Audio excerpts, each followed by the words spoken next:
Hello, good afternoon, and welcome to Day 2, Finals Afternoon of the New York State Rowing Championships. My name is Megan. And I'm also Meg, and today we are going to be talking all about these awesome athletes racing in Petite finals, grand finals, and everything from freshman to varsity to modified. It's going to be a great day for some awesome racing. Yeah, full spread of an afternoon. All of these athletes raced in a time trial format this morning, so that means they all warmed up to the top of the course, and then one by one, every 10 seconds, were sent down the course. Really just racing against the clock there. There is possible overlap in boats if one boat was 10 seconds slower, 10 seconds faster, but for the most part that time trial race is a race against the clock, a very internal competitive spirit. And then this afternoon they've been seeded in Final 1s, Final 2s. Some events only had a final, so if you didn't make that top 9, you were done after the morning, and we'll be able to see some side-by-side competition. Absolutely, and to kick off the afternoon, we are going to start with our boys varsity quad. This is going to be a petite final, and it will be without a coxswain. So what a quad is it's going to be 4 athletes that each have 2 oars in their hand, and because they don't have a coxswain, their bow seat is going to be using their technique to help steer, whether that be with pressure steering on either side of the oar, or they might have a tow version of a steering wheel. So they'll have some wires hooked up to that rudder. And to kick it off, we are going to have Shaker Rowing A in lane 8, Row America Rye B in lane 7, Row America Rye A in lane 6, Cold Springs Harbor A in lane 5, and Friends of Shenandoah B in lane 4. So these will be the athletes that did not make the Final 1 for this varsity quad. We've got 9 boats in our Final 1. This is our Final 2, our petite final, so boats number 10 through 15. Hopefully this will create a competitive race for everyone here today. The goal of New York State Championships is not only to qualify some boats for SRAAs or nationals, but really just to culminate a season, a well-deserved race. A lot of effort over the last year for all of these athletes, and it's exciting to finally get on the field. Absolutely, and for a lot of these events, we will be able to see some qualifying boats go to either SRAAs or Scholastic National Championships, which for SRAAs, it being scholastic, every member of a boat is going to have to attend the same high school or middle school, whichever they choose. And for our youth national regatta, that can be a member from any high school as long as they make the age requirement for that boat. So it's going to be awesome to see what crews can qualify their boats and their teams to either youths or SRAA nationals. And once we've got crews on the course, our original start time was 11:48. Is possible that with this transition of our morning shift of volunteers, officials, marshals, etc. to our afternoon shift, we may have had a bit of delay, but we'll get that on the course for you as soon as possible. For now, stay tuned. We've got some awesome drone footage coming up, some great finish line views, and lots of fun racing to watch. It'll be so fun.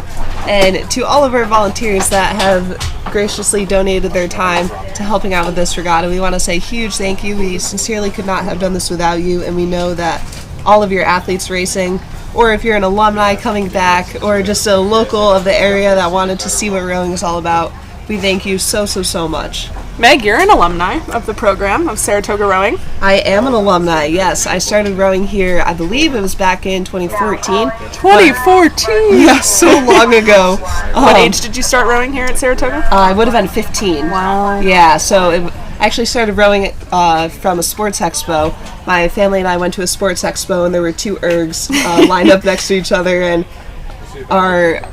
my brother and I are very competitive, so we said, all right, you want to race 500 meters? We get a free t-shirt. That sounds like an awesome challenge. So you are sitting here today commentating New York State because you wanted a free t-shirt at the age of 15. Yes, nice. It was tie-dye. I still have the t-shirt.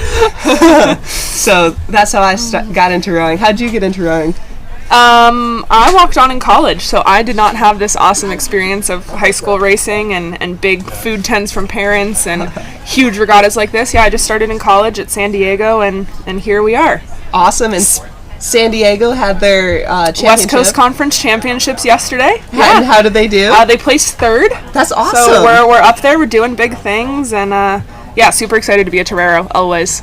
Always. Go Toreros. So it looks like we've got, can't tell if we've got them in their stake boats or we're started already, but here, again, that'll be our boys varsity quad, 4 athletes, 4 oars, no coxswain in our Petite final. And it does look like they're officially off to a start. It looks like they're well in, potentially crossing into that middle or third 500. Perspective is a tricky thing, isn't it? It definitely is.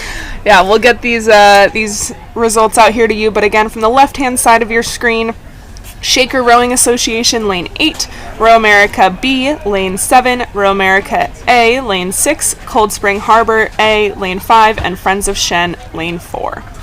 Yeah, and it does look like over in lanes 8, 7, and 6, we definitely do have some clear leaders. So that'll be Shaker, Row America A, and B. Definitely pushing, and still anybody's race as they're coming into that third 500.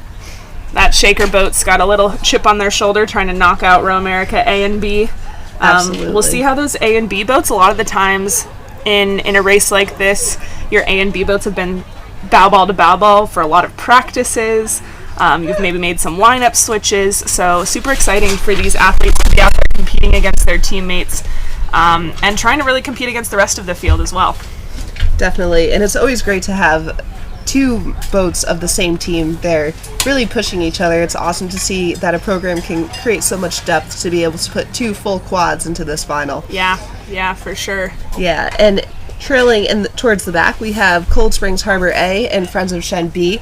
Definitely still keeping up with each other. It's almost like you got 2 races happening in this one event, which is awesome to see. Lots of competition amongst all of these 5 boats. Yeah, absolutely. And we'll see Shaker and the Row America Rye A boat will lead us into this final 250. They should be crossing through these red buoys soon. So with 250 meters left in this 1,500 meter race, those buoys will turn red. And what do red buoys mean to you as an athlete? Yeah, so red buoys is kind of like you're going into that red zone, so to speak. So you're really gearing up. You're looking to empty the tank and give everything you've got. Some athletes say this is where we're going to black out. I like to say this is where we're going to empty the tank, and you can definitely see that happening right now from lane 8, Shaker Rowing Association A, and certainly from lane 6, Row America Rye A. Row America Rye A has not given up yet, but it does look like Shaker, let's see, will maintain those couple of seats lead. Row America Rye A definitely digging into that lead, though, in these last 200 meters. Yeah, and you can see they're pushing as hard as they can, really allowing that rate to come up naturally as quickly as it can to get their boat through that finish line first, second, and third. It'll be lane 8, Shaker Rowing with the first place finish here. Lane 6, Row America Rye A. 7, Row America Rye B with our bronze. And coming into our last 200 meters here, Cold Spring Harbor and Friends of Shen. Great, and you can see from those 2 crews, they're starting to bring up the rate just like our top 3 finishes have just showed us. You can definitely see over in lane 5, Cold Springs Harbor is bringing everything they got through that line. Big swings coming through. Here they go. Good work, boys. Good work. Absolutely. Last 5 strokes. Finishing strong. And especially without a coxswain, this is a really awesome race for that bow seat to be very communicative with the rest of their crew, letting them know how many meters they have left, letting them know that they have a straight line and they're going to be able to safely and successfully carry their crew down that course. Yeah, and that'll be the completion of our boys varsity quad Petite final with Cold Spring Harbor and Friends of Shen placing 4th and 5th.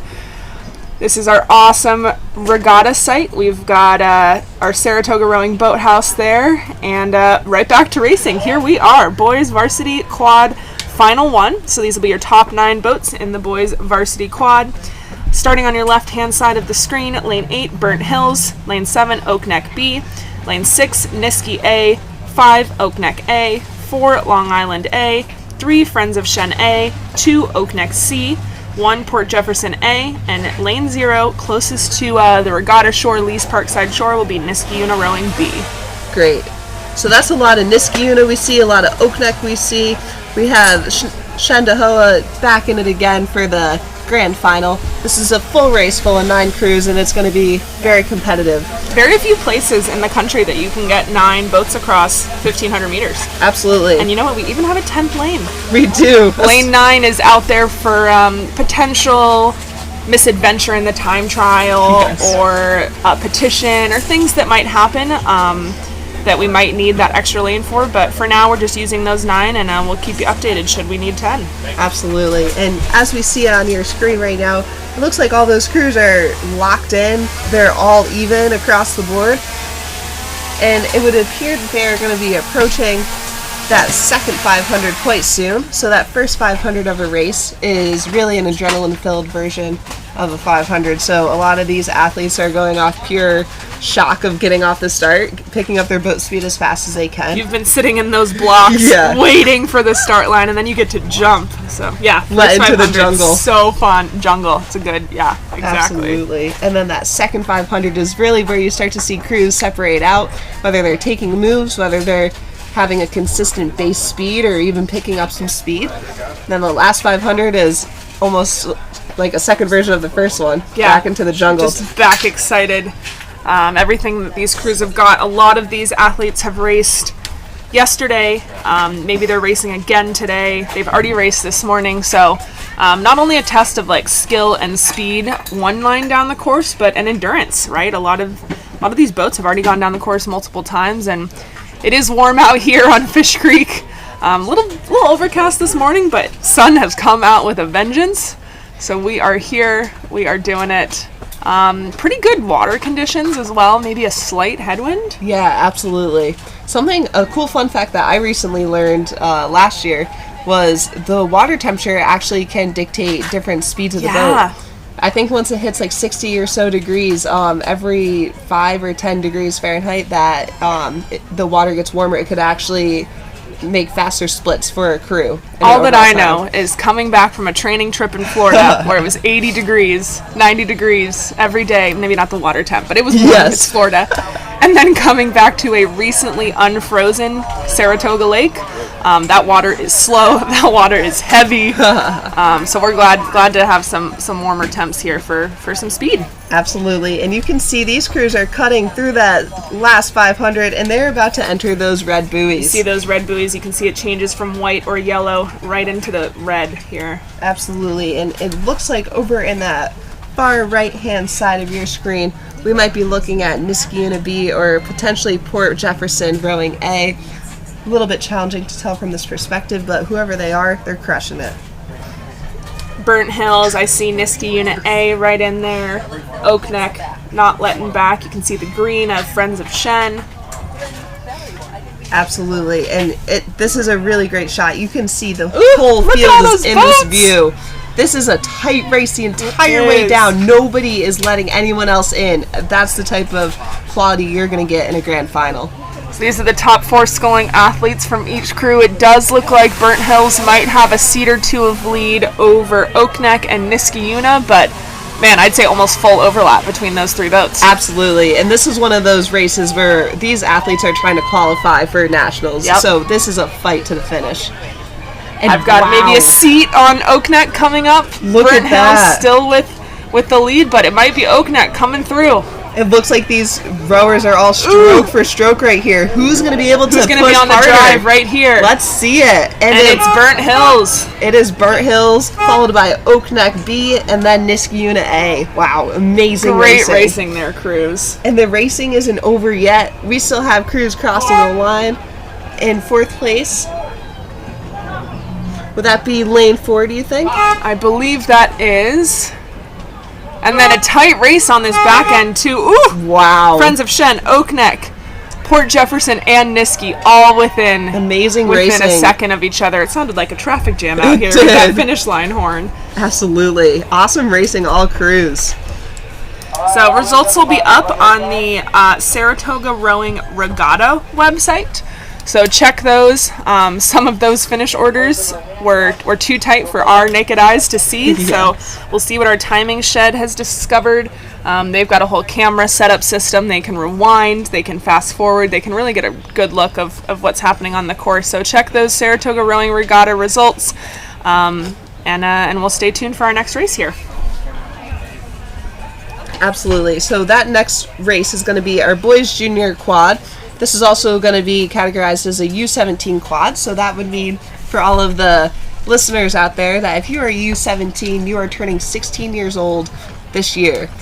So the U stands for under, and that means we want to keep all of our athletes under the age of 17. So this means there could be 14, 15, 16-year-olds in this race, I suppose even younger, but it's very unlikely. And that really just allows athletes to be competitive amongst their age group.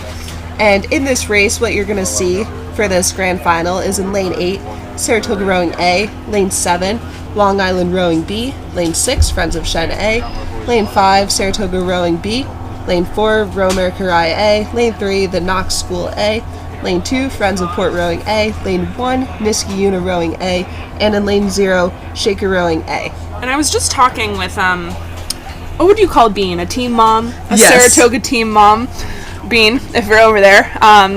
One of our lovely supporters, coaches, athlete herself here at Saratoga Rowing. We were talking about how this junior U17 age group really kind of opens it wide for different levels of like personal growth or maturity or growth spurts, or there are some boats that'll have Freshmen Varsity, who are still 5'6" and waiting for that growth spurt to hit, and other guys that have a full beard and look like they're 35 years old. So could make for some really interesting racing. Sometimes these athletes have grown into their bodies, haven't yet, but awesome for all of them for getting out there. We're super excited to see what we can throw down, and it's going to be a wild card. I love these age group. Absolutely. And it's, especially with these age group categories, it's always interesting. If you're one of the older athletes that's competing in this event, you might have raced it a couple times prior. So now you're prepared, you're warmed up for the event, and you're very likely to be very successful at the event. And for younger athletes that are racing up, take this as an opportunity to really be able to say, hey, I'm racing athletes that are older than me, and in a couple of years, if I'm not already at their caliber, I'm going to train myself to be at their caliber. It's a win-win, truly, Right. both ways how you look at it. Yeah. And it would appear they are in the stake boats getting ready for the start of that race. So 4 athletes, 8 oars, 2 oars each, no coxswain here. So like Meg mentioned earlier, these athletes are doing their own steering, their own motivating, their own pacing. They're being a coach in the boat to themselves. Absolutely. Send a bunch of 16-year-olds out onto the course in some expensive equipment. Let's go for it. Why not? For anybody that maybe might be a first-time parent or family member, a shocking fact about rowing is how expensive the equipment truly is. An 8 can be, what, $50,000? $50,000. So think about that when you're going to buy a new car. Put that in perspective, that you send your 16-year-olds out in something that costs more than a new car. Your new car. Yeah, a brand new single can be upwards of $15,000. Yeah. So then you multiply that by 8 seats, and obviously crazy. that's not going to be it. But yeah, nuts. And it's also interesting how lightweight all these pieces of equipment are. So, like a single, for example, how Megan was just talking, it can weigh, I think, around... It's like 20 pounds. Yeah, it's super light. Super light. When you see athletes throwing it over their shoulders, it's because it's only 20 pounds. No, it's because we're really, really strong. Yes. It's because we're really, really They're strong. like the Hulk. These 8s weigh about 200 pounds. They're over 60 feet long, which makes it, these starts... so these are quads, but in our 8s that we'll see later, the start, you're picking up not only your body weight, you're picking up 8 others' body weights, 7 other rowing athletes and a coxswain, plus the 200 pounds of the boat, plus your oars, plus any sort of water bottles, snacks, Sneakers. GPSs, sneakers, like... It could be upward of 1,000 pounds. I read somewhere 1,700. That's insane. Yeah. It's insane. Yeah. So that's why we see these charging across the line, and we'll see these even in the quads. Quads can be relative in speed sometimes to the 8s. Yeah. They're moving.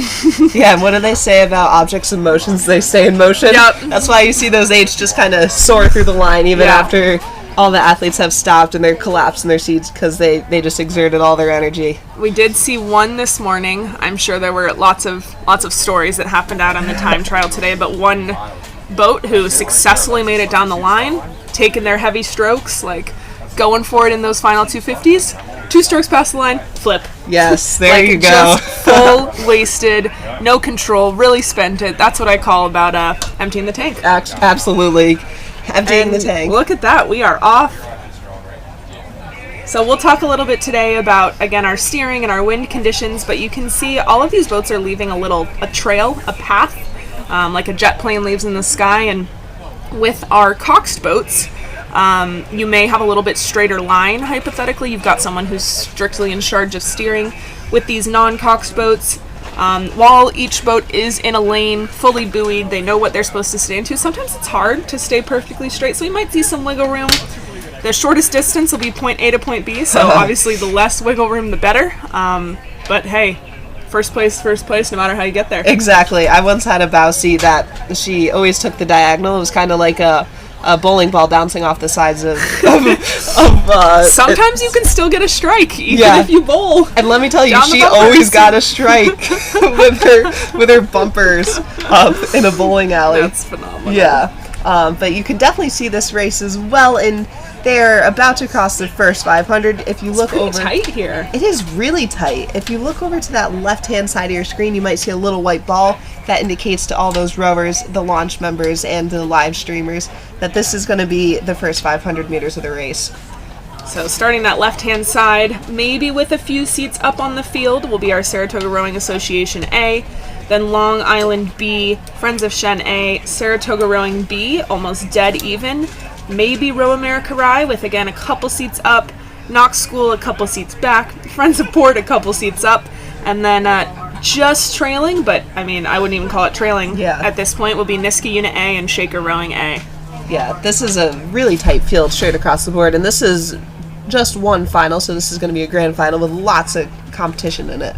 And you can already see that coming into that middle 500, these crews are staying in it. There's nobody that's looking to fall out of it. It's always very interesting. As people come through those middle 500s, they might take a power 10 at the 500, and at the 1K they might take a power 10 at the 750. It's always interesting to see a crew's game plan unfold as they race down the course. Saratoga Rowing still with that lead, and it looks like Friends of Port maybe with a slight lead through the middle of that field as well, but Long Island Rowing B, Friends of Shen A, Saratoga Rowing B, and Row America Rye A, as well as the Knox School, and honestly, Niskayuna and Shaker still holding tight with the field. This is going to be a pretty exciting race as they come down in the last half. Absolutely, this is really tight racing right here. These crews are looking to make it to either SRAA Nationals or Youth Nationals down in Sarasota, Florida. They're out to get it.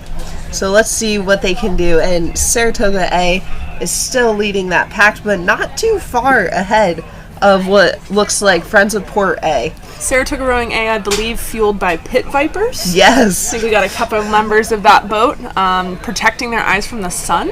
Absolutely. Are you a pit viper fan or an Oakley fan? I am not cool enough to wear pit vipers, I'll tell you that. I prefer the nice biker dad look. Yes, there you go. I will be honest, I do have a pair of pit vipers. I specifically have the carnival style. Incredible. Look good, feel good, race good. Exactly. Saratoga Rowing, looking good, feeling good, racing good here. Friends of Port, slightly off that pace, and then pretty tight field. All of these rowers will be able to see the other boats. I would say the second field of 7. Yeah. They'll be looking across. They'll be trying to just kind of trade punches here. So you make a move, then you want to rebuttal a move, and then you want to see if you can just make that move back. But into this last 300, I would say we've got Saratoga Rowing leading the way. Yeah, and it does look like Saratoga B in lane 5 is pulling into a third place lead over what would be lane 7, lane 6, and lane 3. But all of these schools are still in it, and the amount of overlap they all still have, it's really anybody's race for that third place position, and certainly in between first and second, they're still battling it out. Nobody's letting up. We're in those red buoys. Our finish line flag is about to go up. It's time to empty those tanks, boats. Absolutely, and you see all those crews are sitting up. They're coming up to that catch nice and together. Friends of Port trying to hold on to whatever connection they have with Saratoga Rowing here. But Saratoga Rowing just letting that boat run at every release. Absolutely. Great time to go up here. You can see them just a little bit more intensity in the drive. There you go. You saw it. You can see right there. crews are shifting up in their rating.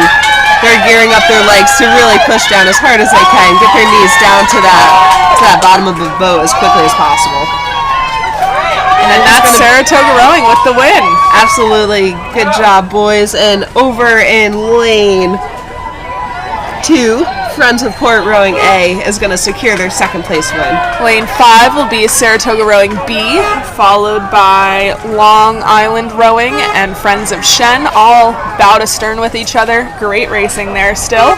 Great racing. And you can hear even all the way across the creek, Leaves Park is getting excited as they're cheering their quads across that finish line. Looks like lanes 3, that's the Knox School, followed by Niski Unit A coming through here, about a half boat up on Row America Rye, and Shaker coming in here. Well done, all crews. Woo! There you go. Shaker has crossed the line. These last 3 races are any indication of the rest of the afternoon. We are in for some spice here. Absolutely. All right, changing pace a little bit. We're going to transition into our singles. So this will be our girls varsity single petite final. There will be a grand final after this one. And specifically for a single, this is going to be one athlete by themselves with 2 oars. This is really a impressive mental boat for an athlete to be able to row. They're focused on bowing, they're focusing on the rating, they're focusing on the entire game plan and executing it. Really a challenging shell to row. You row them a lot. Yeah, I'm here as part of Orion, our Saratoga Rowing high performance team, and we spend most of our time in singles. If you think about a single compared to an 8, in the single, you are the coxswain, you are the stern pair, yes, you are the engine room, and you are the bow pair. And so trying to put that all together, these ladies are going to do an awesome job here. Pretty good conditions. Again, a light headwind that may just set them up slightly more. Shouldn't be too big of a deterrent to speed. Absolutely. And to kick off this petite final for the girls varsity single, in lane 8 we will have Oak Neck Rowing B, lane 7 Northwood School A, and lane 6 Long Island Rowing A, lane 5 Pelham Community Rowing A, lane 4 Row America Ride B, lane 3 Shaker Rowing Association A, lane 2 Brighton Rowing Club A, lane 1 Friends of Shen A, and lane 0 Orange County Rowing A. And these will be all of our athletes numbers 10 through 18 in New York State. Absolutely. Isn't that crazy? That's great. This is such a wide range of athletes that we have right here. From all over the state. Yeah. It's awesome to see those older athletes, those really skilled athletes and well-experienced ones being able to dominate the field, and then anybody who might be racing in this event to see what they can do, get some extra races in. I know there's athletes here all the way from freshmen to seniors, and no matter what level of your racing career you're at here in high school, still super exciting to go down the course. We'll see if we can catch them here. They're approaching that 750 meter mark. And this is one of those events that it's really anybody's race the entire way down. You could have a boat length of open water and another crew could come right back in that last 250. Singles are a really impressive boat where it's very easy to change speed in a short amount of time. Yeah. Momentum can be there, but it's never too late. It is certainly never too late. And you can see as these crews are really sitting up and swinging into that last 300. Yeah, I can just see the blade and then the backs coming towards us. Yeah, they're throwing everything they can, using all their energy to exert themselves to that finish line. And it's very possible some of these athletes might be racing in another event later in this afternoon. Yeah. I would say even likely. Yes, very likely. We'll get our boats here in their last 600 meters. You can see our safety marshals here on the launch, just trying to make sure that all of our races are run fairly and safely and efficiently. These athletes can file a protest should they feel that it's not safe and efficient and fair.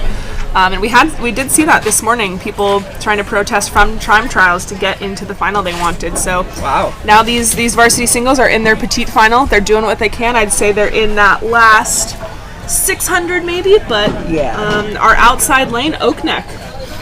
Oak Neck is clearly out in the lead. Then we have lane 7, really holding tight for third place right now, which would be Northwood A, and then lane 6 for a pretty strong second place. What it looks like is Long Island Rowing A. Yeah, Long Island's not letting that field walk up on her anymore. But back slightly further off the pace, we'll have our Orange County Rowing, Friends of Shen, Brighton Rowing, Shaker, Row America Rye B slightly further back, and then Pelham Community still in it. So again, these singles, I would say our Oak Neck Rowing Academy B athlete has made the decision that she is going to win this Petite final, maybe a little chip on her shoulder from being the first one out of that A final. And everybody else just having a competitive race here. Often it's quiet in the single, so it's nice to have friends around to race with. I think being in a single racing, there's always the most conversation happening amongst competitors, and always the most lighthearted jokes like, hey, do you all want to take this across the line together? I was just going to say the amount of times I've said that at the start line. A little bit of trash talk, a little bit of banter. Yes, it's always friendly competition, and it's always nice to be able to talk the nerves off with a nice competitor. We'll see the buoys change here with our Oak Neck athlete. She should be in her final strokes of that approaching the 250 here. And this is really the last opportunity for those athletes to be racing at their base rhythm as they start coming through that last 250. There it is. Yep. Yeah. They start to sit up, they start to sprint, they start to really let it all out right here. And we can see them. They're doing it. All athletes are really transitioning into laying all the power on the water right now. Oak Neck is ready to be out of this field. Yes, go, they girl, are. Go. Long Island making a definite move to put herself in that second place. I'd say Northwood and is that Shaker? Brighton? Yes. Yeah, I would say that would be probably... I would say it's probably Shaker. Shaker in there. Yeah. Trying to stay with that Northwood School athlete here. But we can see final maybe 15 strokes for our Oak Neck athlete. Wow. She is just pushing those legs and swinging back. Absolutely. Maybe trying to see how her time can compete in this A final. Absolutely. And you can see lane 6, that athlete has really increased that rating. Yeah. They've definitely shifted to everything they can do in the legs. Look at that. Those puddles are being pushed so far past the stern. Those puddles are going to be those white little splashes that the athletes are making with their oars. And pushing them way past the stern basically means that these athletes are getting as effective and an efficient stroke that they can possibly take, moving all of their body weight, the oars, the boat themselves, everything we spoke about not too long ago. That'll be Oak Neck through the line first, followed by Long Island, followed by Northwood School. I believe that's Shaker. And then we've got some tight racing. Yes, we do. We have lane 5, Pelham Community A, crossing the line neck and neck. Wow. Looks like close. With Brighton there. Just behind will be Friends of Shen. There you go. Our outside finisher, outside smoke here, Orange County Rowing. And we have one final finisher crossing the line. Nice job. I believe that is our final Row America Rye athlete here. Well done, all crews. For a Petite final, that was there. Yes, very nice racing. One fun thing about these Petite and Grand finals is that everybody's going to get a competitive race. Yes. And especially at New York State Championship, really any position that you're finishing in, like that's your ranking out of all of New York State. The whole state. That's Central, that's Western, that's Upstate, that's North Country, down near the city. New York's not small. No, New York is a very big state. One. So, well done all teams. So, in this next event, you're going to be seeing another full race of 9 boats with Oak Neck A in lane 8, Niskayuna A in lane 7, Row America A in lane 6, Port Jefferson A in lane 5, City Island Rowing A in lane 4, Mohawk School A in lane 3, Manhasset High School A in lane 2, Saratoga M in lane 1, and Mohawk Home School in lane 0. And it looks like we may have an additional Row America Rye boat in that lane 9. Like we talked about, we leave that lane open in our finals just for time trial misadventure or fairness or things like that. So we'll see what kind of race we have coming out, but very potential that we have a full 10-boat race here. Absolutely. And they're off to a start. They are well into the race. They are looking like they're crossing out of that first 500 and into the second 500 very soon. I know our Saratoga Rowing M athlete here is Mary Kennery. She's a freshman. She's got an older sister, Grace, who's going to be a senior in one of our boys' varsity boats as the coxswain later today. And coaches Kara and Mo are just thrilled to have her out here as a freshman in the grand final of the women's varsity single. Her mom helps run our food tent. Yes. So again, another huge shout out to our parent volunteers here. Yes. Can't make this happen, and I'm sure for all of these other 9 athletes in this event, they could tell a similar story about siblings and parents and supporters. So a huge thank you. I know the singles look like they're alone out there, but as cheesy as it sounds, they are not alone. They're not alone. Yeah, definitely all those parents and volunteers, thank you for keeping us fueled, safe on the water, hydrated, keeping all of the timing happening, the parking, the traffic control. Thank you so much to everybody that's volunteering out here today. We appreciate it. And we are cruising through that first 500 of that race. So first 500, especially in the single, a lot of adrenaline. You've been sitting in that block, you've done your warm-up, you're ready to go. That can often be a little bit of like an out of breath. You get high really fast, Yes. You're up there. And then in that middle 500, you've kind of got to settle into a rhythm, find your breath, find your rhythm. That doesn't mean slow down, but Yes. maybe it means find something that is sustainable. Yeah. This is probably going to be over a 6-minute race for these athletes. We'll see right where they land up, but yeah, and then approaching that third 500, which it looks like we can see that big white buoy on the left-ish middle of your screen, and that'll be their marker. 500 left, 2 minutes. I like to say you can do anything for a minute. So you have a minute left, and then you do what you can. Exactly, and these are all 1,500 meter races, so they are metric. A lot of the rowing community functions in the metric system. So 1,500 meters is just under a mile being 1,604 meters. So pretty close to that. So these athletes are really cruising down a 1 mile course at around 6 minutes or faster. So imagine yourself Pretty fast runners. Yeah, imagine yourself running a mile that quickly. It's pretty crazy what they're out here doing today. And you can see all these crews really, they're all pushing each other through that field. You can see a little bit of distinction between a couple of athletes as some are beginning to pull ahead. Some are beginning to fight for that middle of the pack. And really, they're all just feeding off each other's energy and each other's competitive edge. Yeah, we see after this time trial, the boats are seated fastest to slowest, high lanes to low lanes, so left hand of your screen to right hand of your screen. So hopefully the goal is to be next to someone that you rode a similar time to in the time trial and try and, again, throw those punches back and forth in the single. Yeah, and the difference between a time trial and the race that they're doing right now is a time trial is going to be a running start. So these athletes are not going to be getting into stake boats. They begin to build to pressure, and when they cross the start line, they're already at their full speed for that race. As for the race they're doing now, they get into stake boats, where we have volunteers sitting on wooden floating little sections of dock, really, holding all these crews in line to start even and fair for a race from the dead stop. Like getting into the blocks, that's swimming or running. Exactly. So we'll see these athletes coming into, I'd say, their last 400 meters here.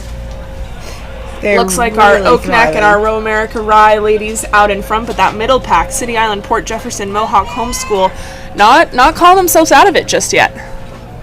They're all really, really sitting up. You can see the muscles all engaging as they're pushing their legs down as quickly as they can to the bottom of the boat. And wow, look at those athletes as they're coming through that last 250. They're bringing up the rate. They're doing all that they can right here. We have lots of fans cheering for their athletes to cross that line as quickly as they can. Looks like lane 8 with the lead, Oak Neck rowing. And then it would look like one of those middle lanes. Potentially lane 6. I believe that's lane 6, Row America Rye A. Yeah, followed by lane 7, Niski A. Doing a great job. Niski A boat with a fun red-white ombre, but that is Oak Neck Rowing A with the win. New Wow. York State champion in the single. Amazing, congratulations. And look at those athletes doing Risky walking on Row America. Wow, that Row was America an just awesome holding her off. job. An epic last push there, Niski. Look at that. Looks like that'll be Port Jefferson across the line here. And we have City Island in that pink hat, I believe. yes, followed by lane 9 with Rye coming through right now. Rye was just in that far lane 9. She was on the bottom of our screen, so we missed her coming through. But our extra addition to this race. And then potentially lane 1. Yep, looks like Saratoga Rowing. Lane 0, Mohawk B. Followed by lane 2, Manhasset A to conclude that race. Well done. With our nice shot of the finish line here, those big buoys actually are not the finish line. The finish line is the double white and red buoys right before the big buoys, so athletes making sure that you're taking your final strokes before the big red buoys, and then obviously you want to paddle through, but that white line is actually where our timing group goes off. Absolutely. You can see a shot right now of our launches. Those are kind of our referees, our marshals, our safety personnel that sit and chase these races down, so if anything were to be wrong, they can be helpful. Great work to those singles. I'm impressed. You're out there. You're a high schooler here on a Sunday. I'm sure you're in the middle of finals or prom or anything, Yes. and you're doing it to just race your little heart out by Absolutely. yourself. And they're all doing so good. You can see them all most likely saying awesome racing to their competitors. That's one of the things I love most about rowing is you can finish a race, you can have given it your all and be super competitive with the person next to you, and at that finish line you hear so many athletes shout across the water to their competitors, well done, so-and-so school, awesome racing all crews. It's really a good camaraderie that this culture of rowing brings. Yeah, one of the things that I appreciate most about rowing head-to-head with other boats is I know how hard I'm working in my lane, and if you're there pushing me right next to me in your lane, Yeah. you are also working that hard. So there's a nice appreciation of like attitude and Yeah. willingness to be out there and fight for it. Definitely. It's one of the magic parts of the rowing community. Absolutely. And another awesome part for any new families that are part of the sport is rowing is one of those rare sports where no matter your age, your skill level, you're going to be able to compete at nearly every event. There's always a spot for you, whether it's a different category, a different style boat, Yep. whether that be a Yep. quad, an 8, a single.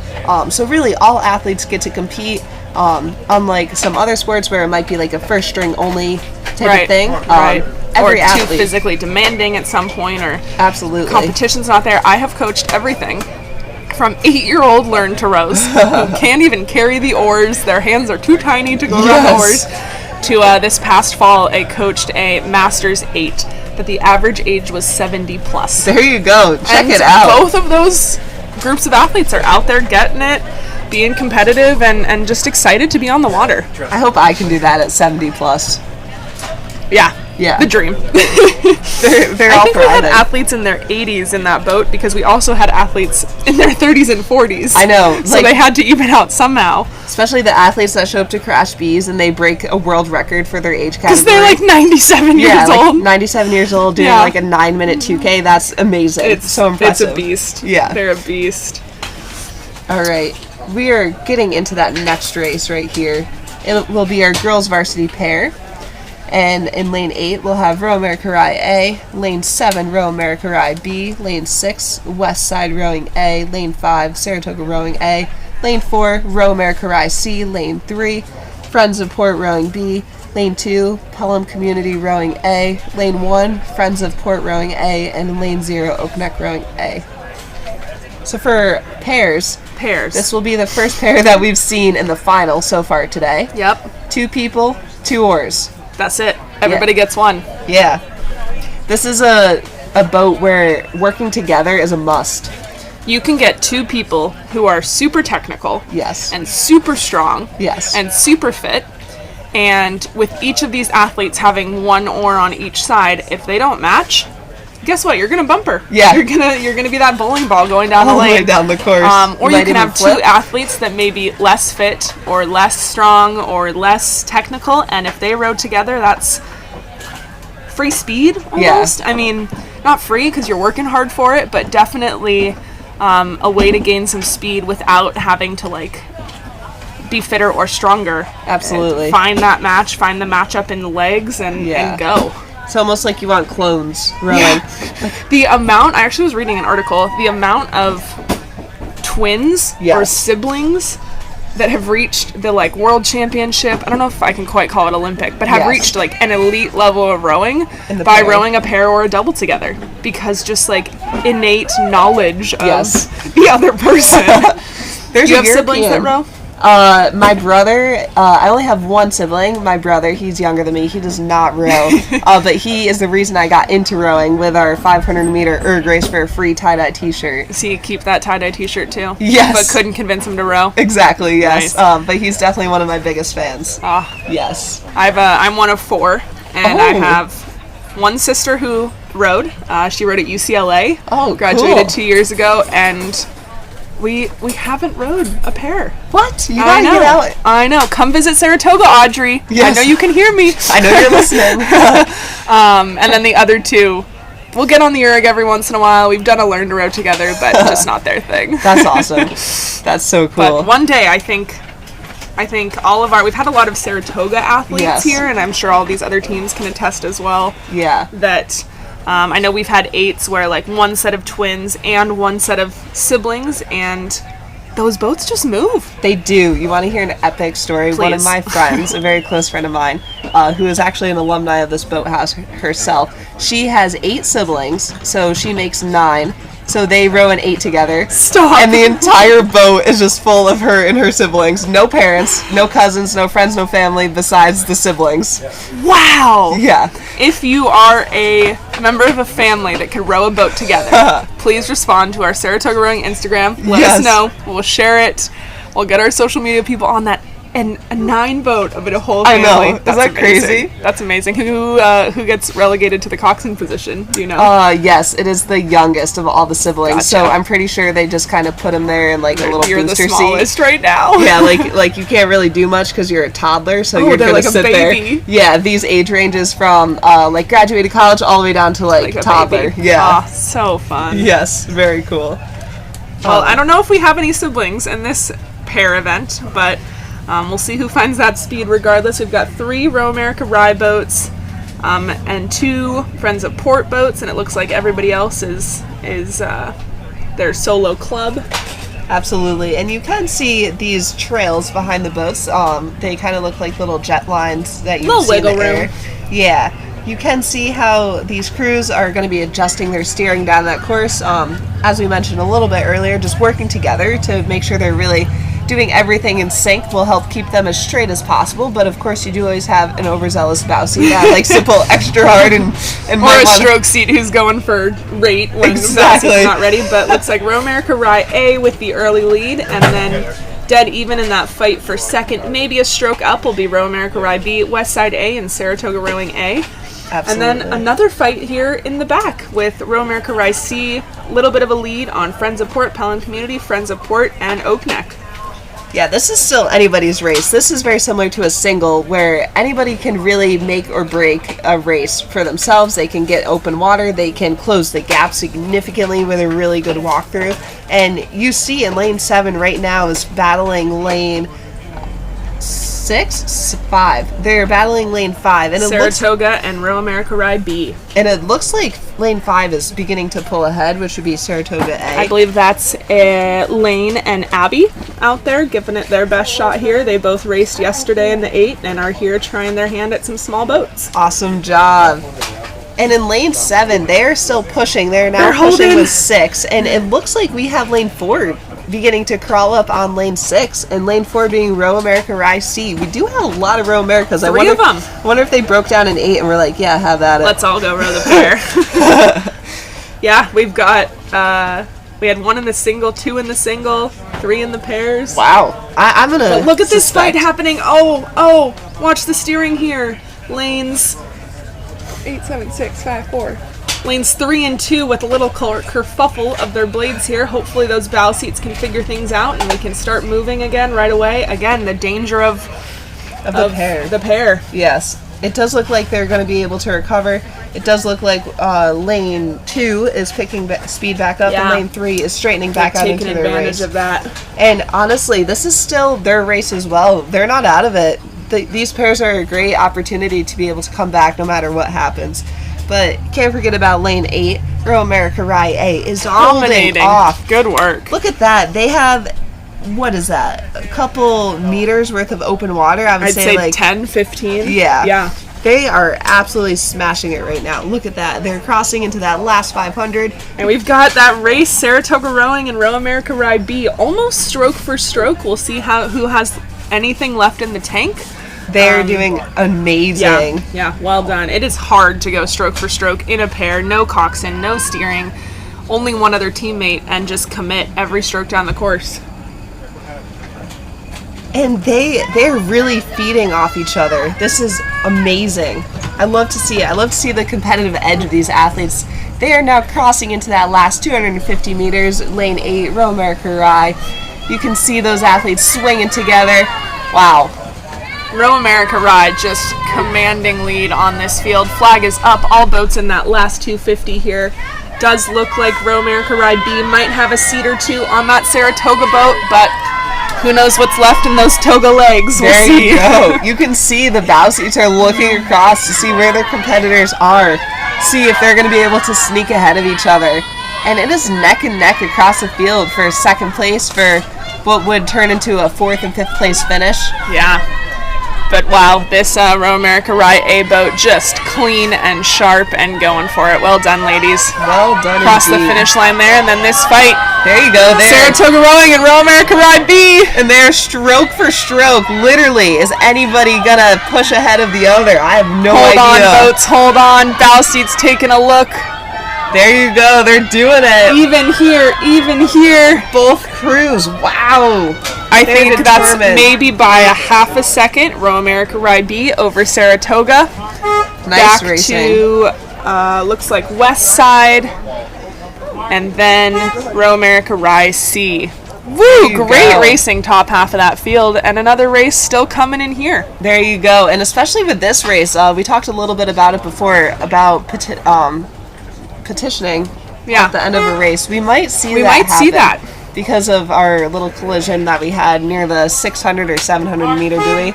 Looks like that's Pelham Community, Oakneck A, Friends of Port A, and then Friends of Port B. That lane 2 and 3, Friends of Port B and Pelham Community. We'll see if we get a hand from any of these boats. Sometimes it's a valid protest to claim somebody interfered with our race, and other times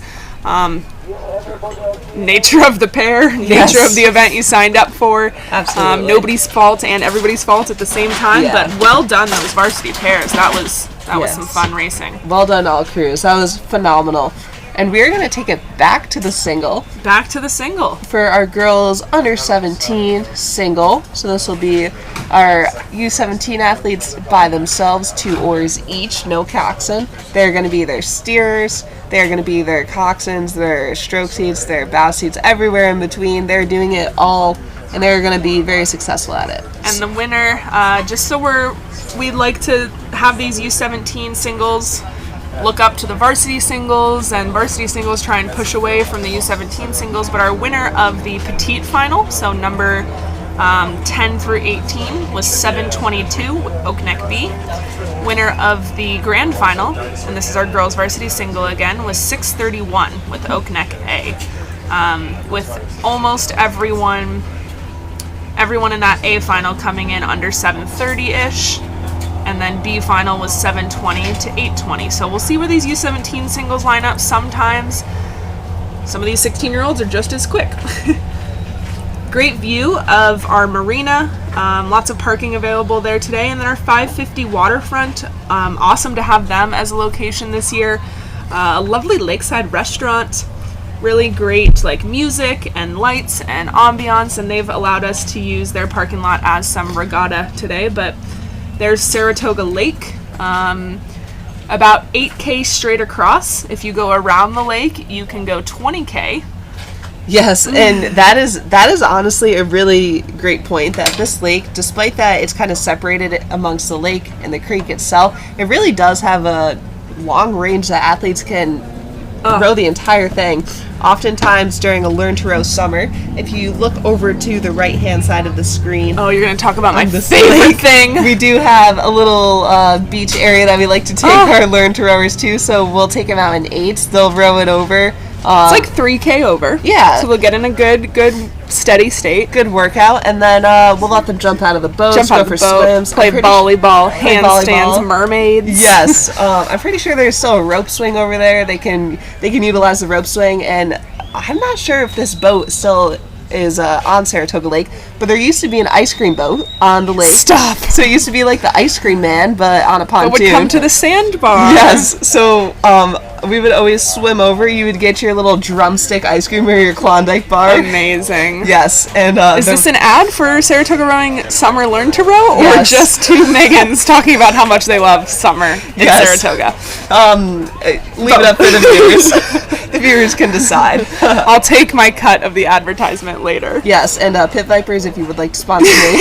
We're here. Just We're kidding. here. Race on the field right now. Left to right, lane 8, Albany Rowing Center A, 7, Row America Rye A, 6, Oak Neck Rowing A, 5, Port Jefferson A, 4, Row America Rye B, 3, Port Jefferson B, 2, Niski A, 1, City Island A, Lane 0, Oak Neck Rowing B, and this is our girls U17 singles, so under the age of 17 in the year of 2022.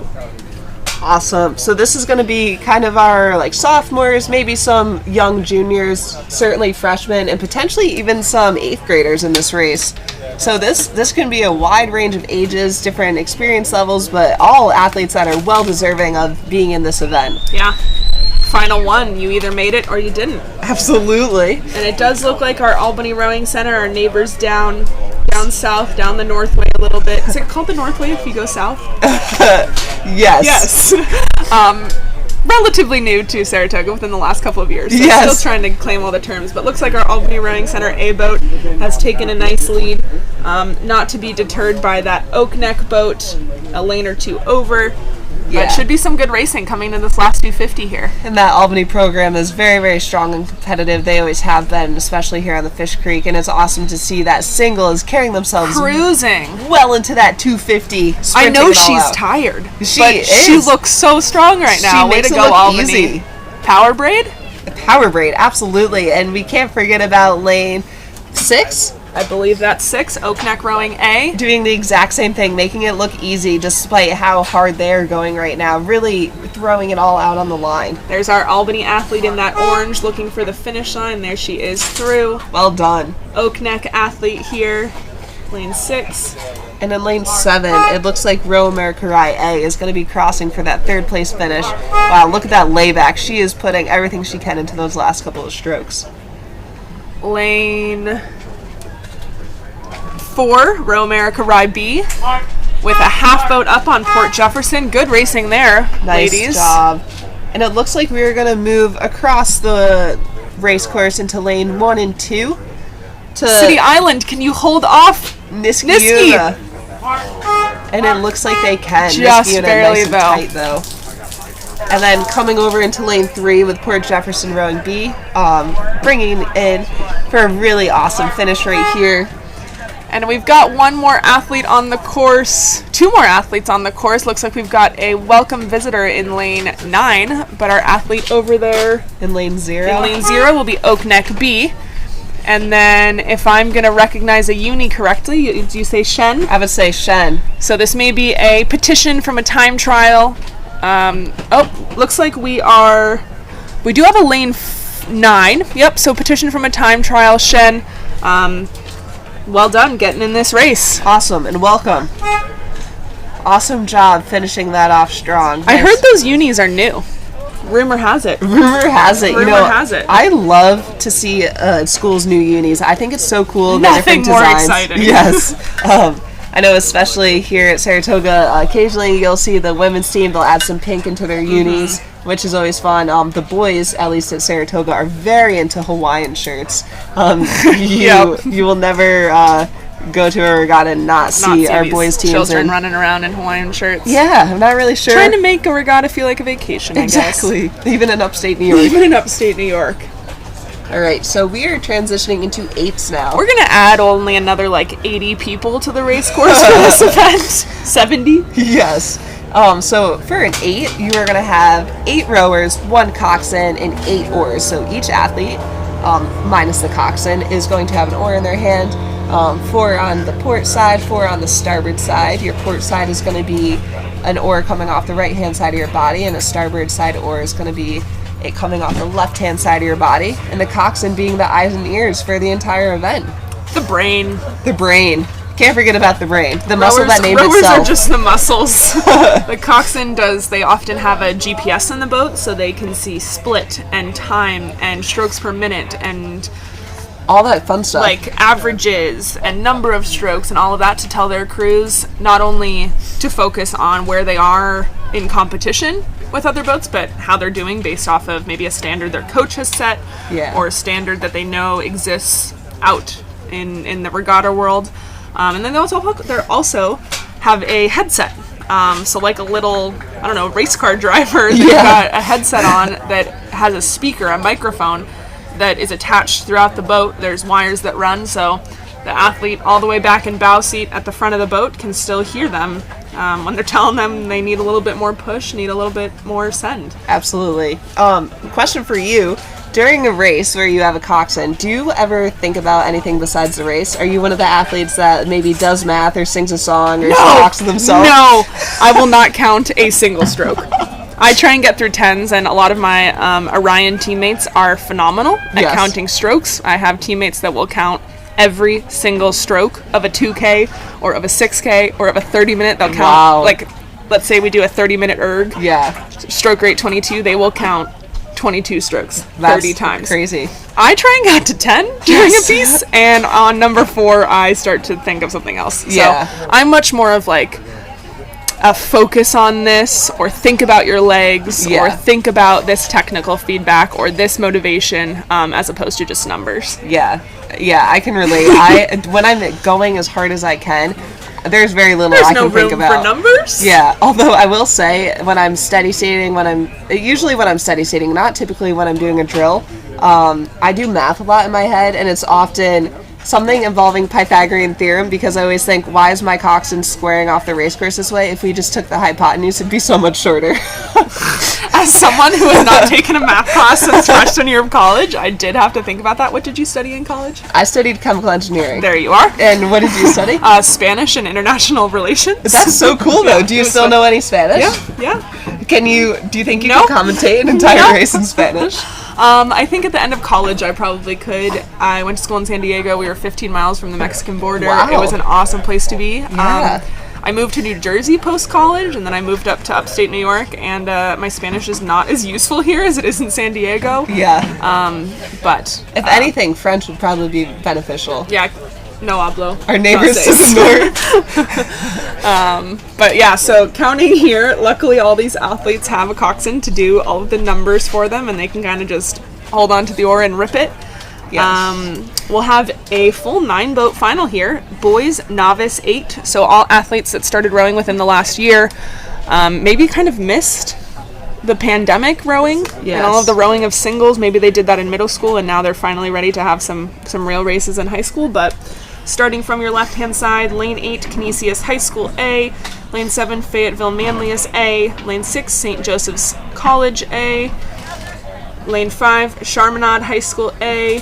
Lane 4, Row New York A. Lane 3, Cascadilla A. Lane 2, St. Anthony's A. Lane 1, Pittsford Crew A. And Lane 0, McQuaid Jesuit A. So really a full race right here. Cruising all 9 lanes that we have Looks running. like they're off. They are off. They're starting off that race. A lot of crews, especially 8s or any boat with a coxswain, they will have a starting sequence. This might be a starting 5, high 10, shift down to a base. It's not just a start 5. 3/4. 3/4. Oh, and it looks like in lane 0 and 1 we've got some chaos happening. Again, novice boats, novice coxswains, potentially not the top equipment of a club. Looks like Pittsford veered off. Oh, I hope all the equipment and everyone is all right here. I think they just wanted to row 16. Honestly, the dream. Yeah, there you go. But they will recover. Surely the marshals will help them get back into their lane. And it does look like lane 0 with McQuaid is recovering very nicely. They're deciding, you know what? I'll take your lane. You want to take mine? I'll take yours. Which is totally okay. And we have all the crews really still neck and neck as they come out of that starting sequence. Lots of fun steering by all of these boats. Sometimes in novice rowing, coming off that start is fun. I don't know if you can hear my voice, but this is fun. Stressful fun. They kind of look like little millipedes. Canisius High School trying to just stay ahead of the chaos here. Fayetteville Manlius drifting towards Canisius. I don't know if that is a ploy to distract or get back in your lane. We've got Charminade heading towards St. Joe's, Rio, New York heading towards Cascadilla. And truthfully, as a coxswain in these events, the steering is very, very touchy. Oh, it's so hard. Yeah, and this is nothing like parents or family or friends that are able to drive with a driver's license. This is nothing like driving on the highway where you can just adjust your steering wheel drastically and you'll just gradually shift lane. This is like a 1 inch move it an inch, and you're in the other lane. Yeah, so this, as we've seen, this really is a challenge for coxswains, and they are doing a great job overall. Yeah. We're stepping away. We're making big moves here. They're doing phenomenal. You can see a lot of these teams do have starboard and port stroke boats. Actually, I would say it's probably even. So if you look all the way towards the top of a boat on the screen, your stroke seat is going to be the one closest to the coxswain. When the oar is coming out of the left side of the stroke seat, it's called a starboard stroke boat, and if it's coming out of the right side of a stroke seat, that's called a port stroke boat. Both are just as fast as the other, and it's really whatever works for that team and that crew. Is there an athlete who's going to best set the rhythm off of port or off of starboard? And I'm back to the steering. With a novice 8, sometimes this is the first time in maybe weeks that you've had all of your athletes like going as hard as they can, with also could make steering different for a coxswain, right? Normally maybe they go at 80% or 90% or ports pull harder than starboards, and now you're a coxswain on the start line full of adrenaline, and as we saw in the beginning, you might have some adjustments to make. Yeah, and especially for the spring racing season, staying as straight as you can for nearly a mile, for 1,500 meters, that's actually pretty challenging to do. There are some race courses that these athletes might get to race at in the fall, specifically the head of the Charles, where it's really just an S-turn the entire way, where you're just zigzagging under bridges, over meters. Bridges, around bridges. Exactly. Canisius High School with a big lead here. I'd say half a boat of open water. Back to Fayetteville Manlius. St. Joe's and Charminade have stayed pretty stroke for stroke this whole time. Maybe Charminade with a slight lead.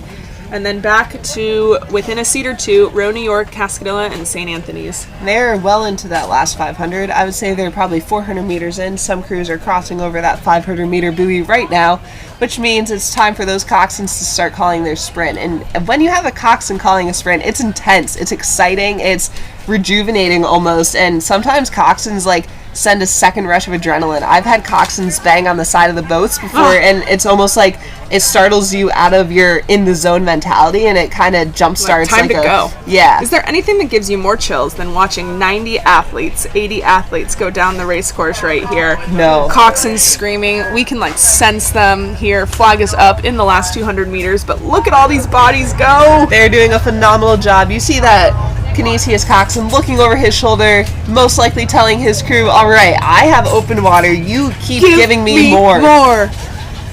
Stroke seat just reaching for that extra push, upping the rate here. Canisius followed by Fayetteville. Yeah, Fayetteville is definitely pushing themselves into that secured second place position, well into that last 100 meters of the strokes. It's always very impressive when a coxswain can say, all right, you have 10 more, and if you count it out, they are right on. And it looks like over across the shore, looks like we'll have Charminade over St. Joe's, I believe. Yeah, and Charminade in that bright yellow boat. You can hear these coxswains. They are shouting. They are telling their athletes, I want more. Give me everything you got. St. Joe's is walking, though. They were on stroke seat. Balball's on 4 seat, 3 seat. Absolutely, But they're Shaman on doing with the it. win. St. Joe's with a last-minute push. Look at that. Even in those last couple of spots to conclude this race, they are fighting it out. Ooh, Cascadilla, slight lead over Row, New York. Slight lead over St. Anthony's. There you wow, go. that was close. And we have two crews that are still coming up. They're still fighting it out. And we're going to just double check on those lanes here because, again, we had some switching around right at the beginning. I believe this is McQuaid Jesuit.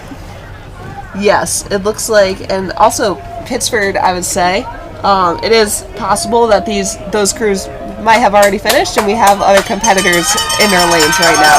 But for now, we do have a lane 0 and a lane 1 finishing.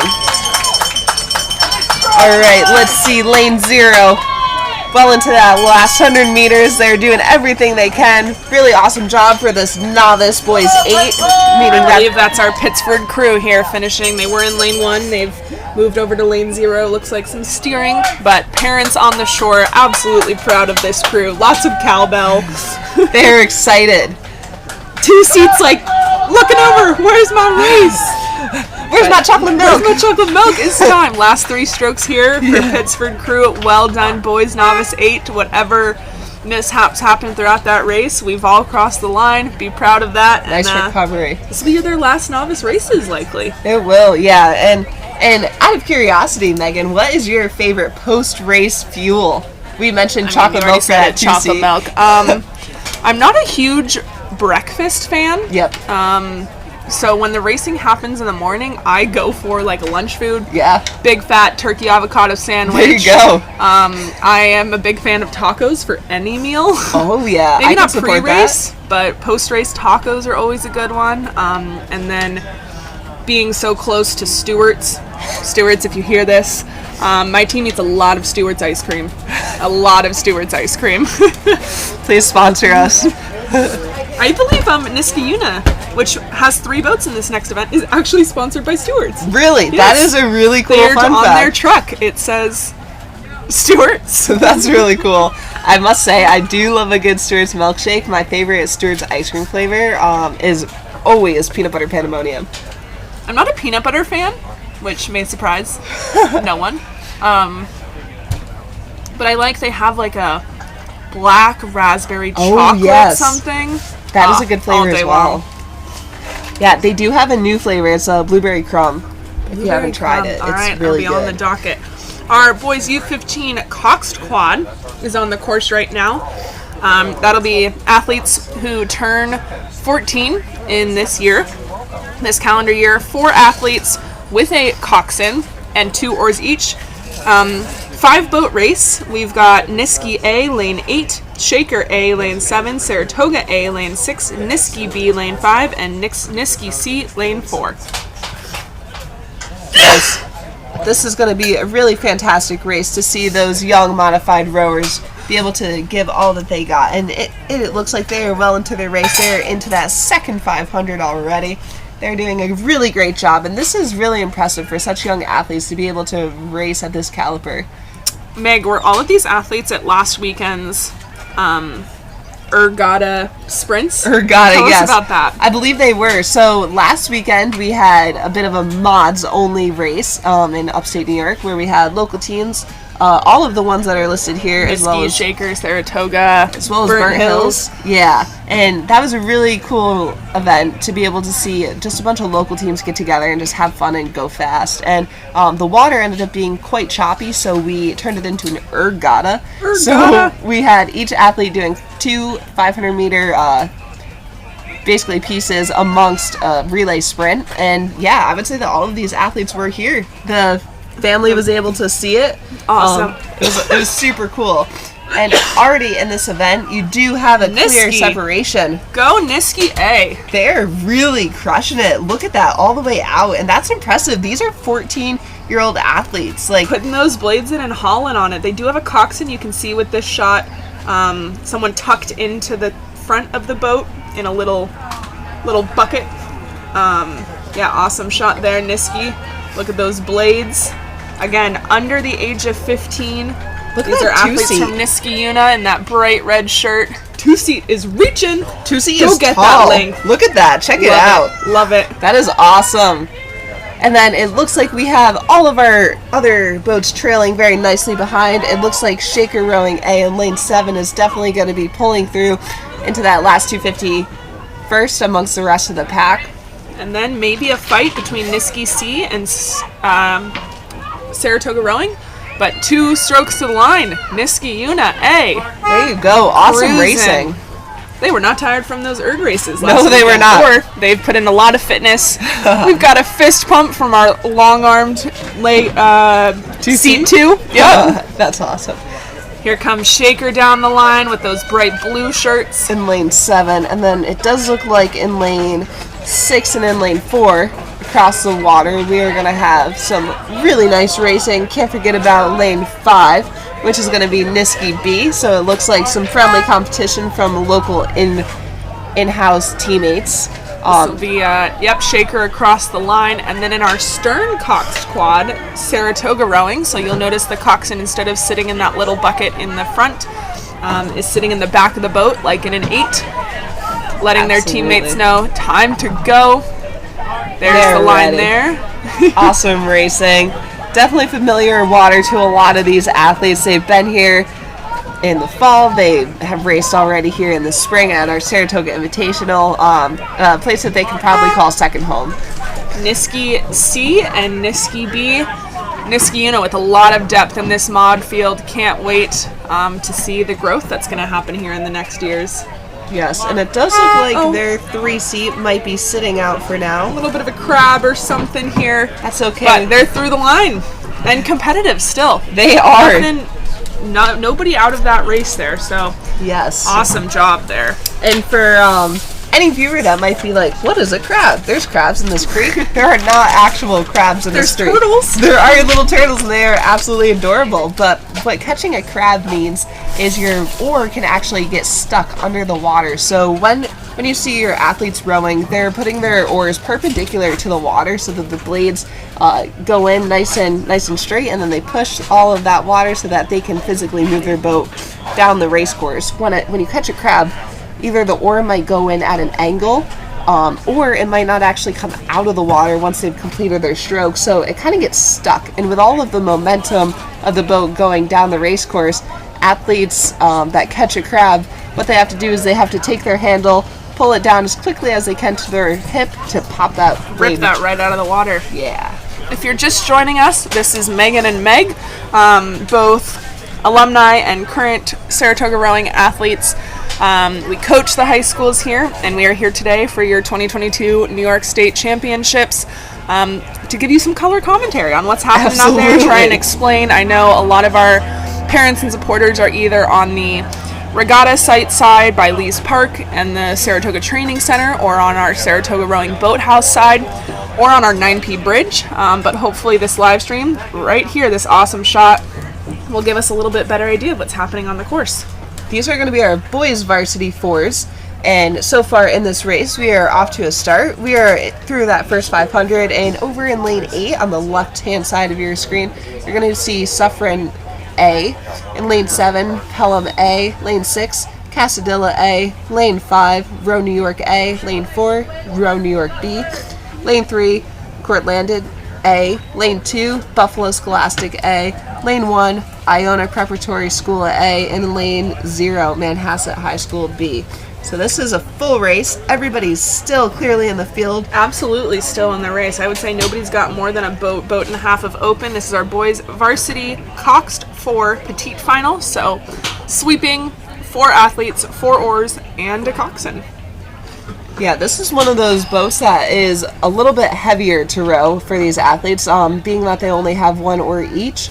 They're pulling not only their own body weight, they're pulling the weight of the equipment and the weight of their coxswain. So this is going to be a really awesome race for those boys to test their sweep skills, but also be able to have a coxswain to kind of take them and coach them down the course. And we are moving. We've got Suffern High School on that outside top of your screen, a little bit back Pelham Community, but right in it, Cascadilla, Row New York A, and Cortland Community. Not to be discouraged by Manhasset on that outside.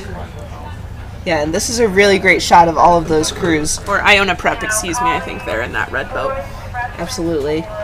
Really working together to move that field, and it does look like in lane 6, Casadilla is pushing up on that field, trying to break the barrier, really get themselves a little bit of open water to their competitors that are absolutely straight across the race course as they cross into that last 500 meters. Yeah, once Suffern High School, Row New York A, and Cortlandt Community can't see that Cascadilla Boat Club anymore, it becomes a lot harder to continue to walk, and Iona Prep, Buffalo Scholastic right in there. And so it would only be a benefit of Cascadilla to continue to try and walk into all of these boats fighting for second. And woo, is it a fight for second to continue to walk on those crews fighting for the next section of places. It really is. Straight across the board, you have 4 crews fighting for really second, third, fourth, and fifth place right now, but really It's up to anybody. It is, and they have overlap across the crews. You might hear Coxed shouting, I have 1 seat up, I'm 1 seat down, give me a seat, push me to open water. This is a really awesome time to see what Coxeds can do to get their crews to push a little bit more. And these Coxsons can't do anything physically for these rowers, right? They can't give them fresh legs, they can't give them a sip of water, but they can get in that space between their ears and try and fire them up a little bit. Absolutely. And we can see that these crews are beginning to cross into those last 250 meters of their race out of this 1,500 entire race course. Cascadilla Boat Club leading the way. They're hauling. Check them out. There you go. Pushing those pedals way past the stern. They're in it to win it. I'm imagining the second place finish is going to be quite a doozy for our timing crew. Get your binoculars Get ready. your binoculars out. Here we go. Cascadilla Boat Club leading the way. Suffern High School, Row New York. I believe that's Cortlandt Community and Iona Prep right in the middle of it. Wow. This is just a competitive field straight across. Everybody is still racing at least one other crew all the way down the course. So it is clear Casadilla A in lane 6 has won. And then let's see. It does look like I'm going to lane call 5. that Row New York. Yeah, there you go. And then Suffern High School. And that is a far lane, potentially Cortlandt. Lane 7, Pelham Community. Definitely be sure to check those live results as they're coming through. It's like Buffalo Scholastic and Row New York B through the line. Really awesome racing. And that was our Petite final. That was only the Petite. Wow. It's only going to get more and more intense. We've got our final crewman, Hassett High School, moving through the line here. Well done, all crews in that boys Coxed for Petite final. Well done. Amazing racing, everybody. And so, as Meg just said, we are going to be doing another Boys Varsity 4. This will be our grand final.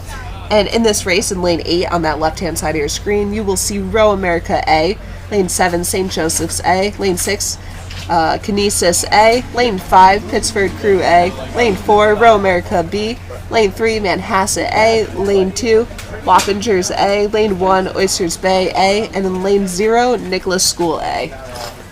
Full 9 lanes. This must have been a really, really speedy time trial. Seriously. Yeah, especially if we just saw that from our That Petite kind final. of competitiveness in numbers 9 through 18. Definitely. 1 through 9 should be right up in that. Yeah, and Again, all of wishing all of our timing officials the best of luck in figuring out this. They've got some super cool technology inside that helps us figure out who's doing what. some photo finishes surely to come of that last race. And all of these athletes did actually race one race already this morning, a time trial. At least one. Yes, at least one for their 4. And these all have Coxsons in them, so the previous race was a time trial, which means they all came from a running start onto the race course to complete a 1,500 meter race. These races that they just did are a sprint style racing where they're locked into a stake boat similar to a starting gate, and they are taking it off the course from a dead stop. It's like in being from Saratoga Springs, our Saratoga Springs racetrack. Yes. This is a horse race. This is you get out of the gates, Yes. you try and go fast, try and get ahead. And as we've seen in some horse racing previously, it's not over till it's over. It's not over till it's over. These boats have a jockey in them, Yes. a coxswain. I don't know if anybody puts bets on these types of horses, but You never know. If there's an underground betting system over there on the Regatta site, I'm on in. yes, please do. I've got message us. undercover details for you. That's awesome. So, wow, these crews are already into that last 500. I would say that most of them are into that last 400 meters right You see here. those red buoys approaching some of our crews. And it does look like the lanes, the higher numbers, maybe 8, 7, and I would say 5, are pushing. Definitely. That's Row America Rise, St. Joe's, Pittsford crew. Yes, yeah. I Lane think 6 you're right. is certainly up in there as well. But fight for that first will be Row America Rise, St. Joe's, and Pittsford. Maybe a seat to Row America Rye right now. We'll have to see how they come to the finish. 10 strokes. Lane 8 and 7 literally look like they're rowing one shell right now. Stroke for stroke. Stroke for stroke. Who is going to outpower the other? It does look like Row America Rye A is going to outpower Half a St. deck. Joseph. A deck off St. Joe's. But not by A deck much. up on Canisius. Check out that finish. That was Wow. awesome. 1, 2, 3, Row America Rise, St. Joe's, and Canisius. And then we have... Looks have like Row 5 and America 4. Rye B slightly over Row America. Pittsford crew. Yes. That's Manhasset coming in now. Wappinger's crew. Amazing. Nichols School over Oyster Bay. Yes. Ooh, that was exactly the way we wanted a race Wow. like that to go down. Such a good race. Way to go on that grand final for the New York State Championship. And for everybody that's listening, like, this is the New York State Championship. These are the crews that are doing the best out of the entire New York State right now. So they just finished 1st through 9th for the entire state. They're going to go represent New York State at Nationals. Yeah. So exciting. Super exciting. And just so you guys know, if you're listening to this live stream and you're a parent or a supporter or a friend of an athlete that just was in one of these races, it will be up on YouTube after it's completed. So encourage your athlete to watch their race, check out what they're doing, who made the moves early. I know personally, as an athlete, sometimes that whole race just like you tune it out, you black. I don't know, like you don't remember what happens stroke for stroke. So it is good to have that feedback. And think about what you've been doing. I do always love getting off the dock and a coach being like, what happened in that sprint? It looks like you were up the whole time. And then you're like, no. We were down. Yeah, I don't remember what happened. Like, I don't even know what happened. These will be our boys, freshman, novice quads, 4 athletes, 4 oars, no coxswain. Starting from lane 8, furthest to the left-hand side, Saratoga Rowing A, coached by Billy. Lane 7, Friends of Shen. Lane 6, Niskayuna. Lane 5, Burnt Hills A. 4, Burnt Hills B. 3, Niskayuna B. 2, Friends of Shen B. So a full upstate New York capital region. Saratoga, Shen, Niskay, and Burnt Hills. Definitely. And in lane 8, we do have Saratoga Rowing A beginning to pull ahead through that first 500 meters, but not far ahead of Shen in lane 7, and certainly not far ahead of lane 6, Niskay A. Really, all these crews are nice and together. They're rowing hard. They're taking every possible stroke that they can to get ahead of all those other crews. And back in lane 2, we have Friends of Shen B. So we do have 2 Shen boats in this race. And it does look like we have 2 Burnt Hills as well as 2 Niskayuna crews. So lots of local to the 518. And the Saratoga boat in lane 8 is still holding that lead into that, probably the middle 750. Yeah. So all these crews do not have a coxswain. They're boys freshmen, so they are really pushing for what they can. Some of them might be novices as well. Novice meaning that this will be their first year racing, whether that be the spring season, whether that be the fall season. Yeah.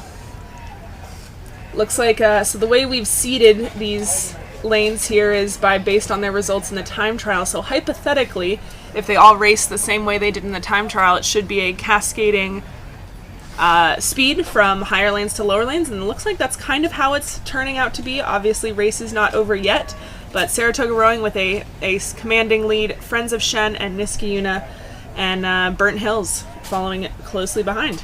Absolutely. This is tight racing right here. It's really great to see all these crews coming out to get the job done for their teams. And you can see all of these crews really taking nice, big, long strokes. So if you look at the little puddles that are appearing on either side of their boats, they're kind of like a white, splashy looking appearance. They're pushing them all the way past the stern. A really good sign of a strong crew, especially when you're looking at a quad like this, is you can see the puddles going all the way past the stern. And for most of these crews, from this perspective, you can definitely see that. And they are officially in their last 500 meters. The last 500 meters of the race is that time where athletes give it all they can to finish it off nice and strong. We're about to see these buoys change. Maybe the last 300 meters, but Saratoga crew looking really nice. A lot of these athletes are pretty new to rowing. I know they're all freshmen, but some of them only started in 8th grade. We've got a set of twins actually in stroke seat and bow seat. So a little twin sandwich there, Cameron and Colby. Funny. That's really cool. Again, talking back to our siblings. Yeah, there they go. Boats move. I reckon they'll know exactly when they're going to start sprinting. And it looks like they are officially into those red buoys for Saratoga A. And it does look like Friends of Shen A is closely behind them, crossing into the red buoys now. All crews across the board, keeping it strong, keeping it competitive for this event. Yeah, we've got those chevrons of Saratoga making their way towards the finish line, and then maybe a boat and a half open back to Shen. Those new green unis. We love the green. Easy to spot. There we go. Saratoga's sitting up, they're pushing, they're going as hard as they can for that last, I would say, 50 meters, and they're getting super close. Friends of Shen has definitely brought up that rate, brought up the power. You can see the 2Cs looking over their shoulder saying, when the heck can I stop? They're giving it all that they can. Great work to those Saratoga boys. Coach Billy is relieved on the docks. He is excited. Friends of Shen through the line here, followed by Niskayuna and then Burnt Hills A. I would argue that Coach Billy is just as out of breath as his athletes are. I would not disagree. And we do have Friends of Shen B finishing off this race right now, or potentially Burnt Hills B, I think. Burnt Hills, yes, Burnt Hills B. They're coming all the way through that finish line. Nice job on that bow C, that stroke C, 3C, 2C, all the way across the board. Well done. We've still got crews coming in that last 250. Sometimes it can be a little bit more difficult to keep up speed when you don't have someone right next to you, but like these athletes learned in the time trial, still important to put forth their best race, keep moving even though they can't see anybody, and just try and make the best of it. Again, these are boys, freshmen, and novices, so long rowing careers ahead of them should they continue. Definitely. And look at this crew that We're we see moving right well. now. They look awesome. They're coming all the way to that full catch. They're absolutely sending it. Nice job. They're really, really cutting across that water, getting themselves down the course and into that finish line. They know they're close. They do. Last 5 strokes here. I believe this is Niski and a B. Yes. Well done, Niski and a B. Well done, all crews. All right, and it doesn't stop there for our boys' events. We're going to take it again with a boys' 4-boat.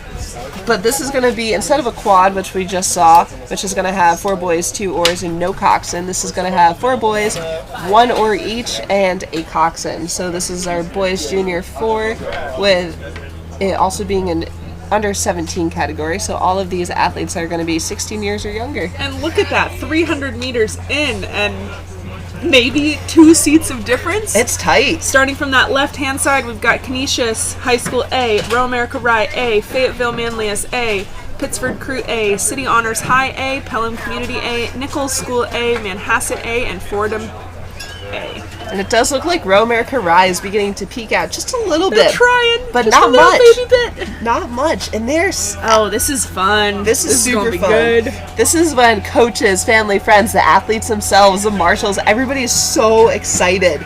I would love to see this entire field cross the finish line like this. How awesome would that be? I guess we'll get a little bit of separation as we continue throughout the race, but 3 boat lengths over 9 boats? That's pretty darn impressive, boys junior Coxed 4. Yeah, and Canisius is definitely beginning to poke out a little bit too, to begin to fight off Royal America Rye over in lane 8. So 8 and 7 beginning to kind of sneak out a little bit. But then over in lane 4, we do have City Honors as well, trying to break the field.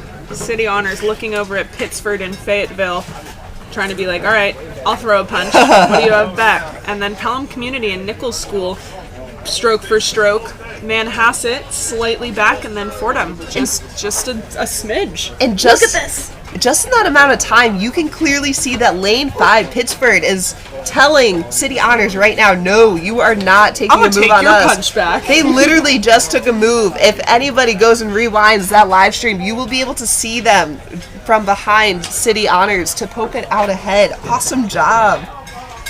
Oh, this is what good rowing's about. Yes, We got 4 boat lengths, the whole field. Row America Rice slightly ahead. Canisius just maybe 3 seats down. A half a seat of open water back to Pittsford, Fayetteville, Manlius, and City Honors. And then Pelham Community being like, goodbye, Nichols. We're going to take half a seat on you. Fordham looking over to the whole field so that Coxed only has to look to their right-hand side to see everybody, and they know. Keep walking on Manhasset and see if what we can take. And many of these coxswains are sitting in their bow deck. They're actually kind of nestled in the boat themselves. So if you're one of those leading boats, you can't really see what's happening behind you. So you just got to trust that your athletes are going to be pushing as hard as you tell them to keep breaking as much open water as they can. Yeah. And I think the coxswains can feel a surge in the boat when that happens, and that only makes them more excited. It's kind of what's the opposite of a vicious cycle? A positive, powerful cycle, right? Exactly. Like the coxswain calls something, the boat responds, the coxswain is excited by that, the boat's excited by that. I mean, there's nothing like that dynamic there, but Row America Ride trying to keep just a seat or 2 on this field. And they're into that last 500. I can't believe that this crew has stayed this tight-knit this entire way down. It's truly awesome, especially for a final. This is just only one final, so that just goes to show the depth of all these programs, how strong they are. Absolutely, and these are all A boats as well. Yeah, so really competitive right here. The best junior U17 Cox 4 each team has to offer. I know a lot of teams are prioritizing a boat like this. Yeah, and check it out. We've got the cowbell bells of Pittsford in the background. Those last 200 meters. And Canisius is making a move right now on Row America. Check it out. All right. If you look up, you can see those red buoys begin to change. We've got Canisius, but will they be able to? They've got 15 strokes left. Hold on both boats. This is a fight for first. And in lane 5, Pittsford is pushing for that 3rd place finish. Let's see if they can hold off City Honors to their right in lane 4 and Fayetteville in lane 6. It is time to go. Open up that tank, empty it. These coxswains have got to be on the edge of their seats here. It looks like Row America Ride maybe 2 seats up. They're doing it. Row America Ride will come home with that win in the junior Cox 4, followed by Canisius. Amazing job, all crews. All right, and it doesn't stop there with lane 5, Pittsford. Pittsford is fighting out lane 6, Fayetteville. Pittsford 2 seats on Fayetteville at the finish here. Right back to City Honors, maybe a boat of open, and then it's still not over. It's not over Pelham yet. Community and Nichols, bow ball to bow ball. I think that's going to be Pelham here. Absolutely, and here we come over in lane 0 with Fordham Prep. They are crossing the line right now, and in lane 1, Manhasset A. Well done, all crews. What a tight race. That was, what, 10 seconds? Yeah. The whole field? Definitely. That's awesome. And all of these athletes, juniors, are under the age of 17. Nuts. Well done. The composure there to maintain that bow ball to bow ball race is pretty commendable. Definitely. Be sure to check out those live results as they start to come through on Streamline. Definitely important to check them out. See how you compare to any other fields. Maybe this being U17, compare it to your varsity results, compare it to any younger results, just to see how you fare out. And I would say the conditions have stayed pretty consistent. We've got decently flat water. I wouldn't say even any chop at all. A slight headwind, so maybe slowing times a bit, but nothing that is at all destructive to any sort of races. So, oh, you thought that wasn't enough fun? Enough people on the course? Let's double it. Let's take some aids out first. These are our boys. So like that was our boys junior Coxed 4s and U17 Coxed 4s. This is our boys junior U17 Coxed 8. Great. So for this Coxed 8, what you're going to have is 8 rowers, 1 coxswain, and 8 oars. Each athlete is only going to have 1 oar in their hand, except for that coxswain, who's going to be steering the boat with some rope and some wires attached to the rudder. You're also going to have the coxswain mic'd up so that the entire boat can hear them through speakers in the boat. You'll have a stroke seat, you'll have a bow seat, you'll have some powerhouses throughout that crew, and it's going to be a really exciting race to see. So in lane 8, it does look like we're actually going to have 10 boats in this race. So starting over in lane 9, we're going to have Port. And then in lane 8, we'll have Chaminade A. Lane 7, Saratoga Rowing A. Lane 6, Row America Rye A. Lane 5, St. Joseph's A. Lane 4, Liverpool A. Lane 3, Canisius A. Lane 2, Oyster Bay A. Lane 1, Pittsford A. And then lane 0, Chaminade B. So definitely. From Chaminade, look at that Chaminade sandwich.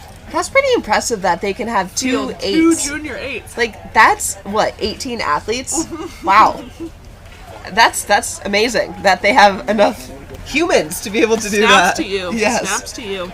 Awesome job. So, in this event, you're going to have your coxswain steering, which will be really good for all those rowers to just be able to focus on what they're doing, and that is rowing as hard as they can to get their boat down the race course as fast as possible.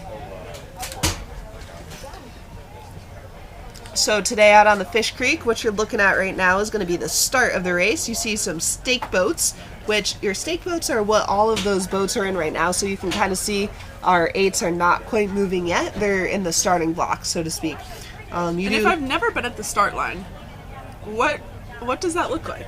Yeah, great question. So the start line is kind of a culmination of athletes that are still warming up for the race. So you'll have athletes that are prepping for a race to start, and then you have the athletes that are actually locked in and getting ready to start. So what you see now across the board is all those stake boats, but you also see kind of this person that's standing on a raised dock, kind of like scaffolding. This is going to be your starting marshal. So what they're going to do, they're going to make sure all of those boats are aligned, even, no one gets a starting advantage, and when they deem that all of the racers are even, and it is time for that race to start, they will say, all right, we're ready to go, and they will hold up a little flag, throw it down, and say, attention, row. This allows all the athletes to know that this is when they can start their race.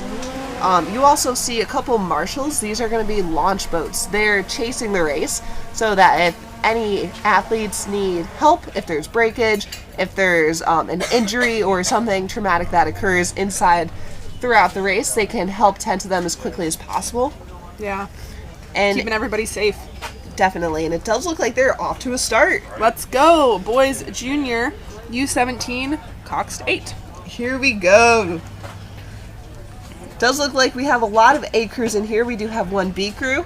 Still super exciting to see competition across the board with 10 boats in this event. This would be like if you're on a track and you're doing a mile dash, and you've got a straight track for a mile, and you put 80 plus athletes on that track and say go, and they are all 16 years old or younger, and they're rowing $40,000-$30,000 boats. I mean, the magnitude of, I think, what we send these young athletes out with, a lot of responsibility, a lot of accountability, a lot of competitiveness. I mean, Coach puts the boat on the dock with them and then sends them off, says good luck, you know what to do, and see ya. Coach just hopes they know what to do. Both Meg and I coach here at Saratoga Rowing, and I would say sometimes the most nerve-wracking part of being a coach is not watching the race come down. It's waiting for the race to come down, knowing that your boats are out there doing their warm-up, doing the building and the race prep that you've suggested to them, and hoping that nobody's in the weeds. Yeah, exactly. Yesterday, one of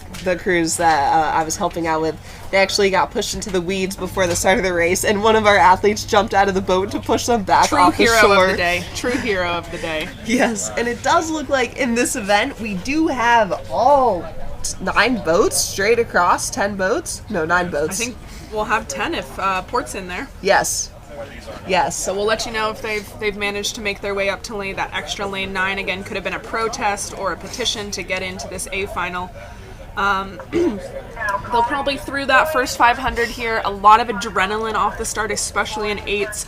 Coxson's calling that starting sequence can be really overwhelming, overstimulating. Yeah, and especially for an 8, the starting sequence actually takes up a majority of that starting 500. Yeah. So when you're in a single, a starting sequence typically takes about 25 strokes, and on average, you're going to be pushing anywhere from maybe 7 to like 12 meters per stroke. So in an 8, if you think about that, that's really taking up like the first 350 to like 400 meters. So they've gotten off that start. They've probably settled, maybe not settled, maybe extended into some sort of race rhythm, something sustainable. We talk often in rowing about strokes per minute, so the number of strokes you take a minute.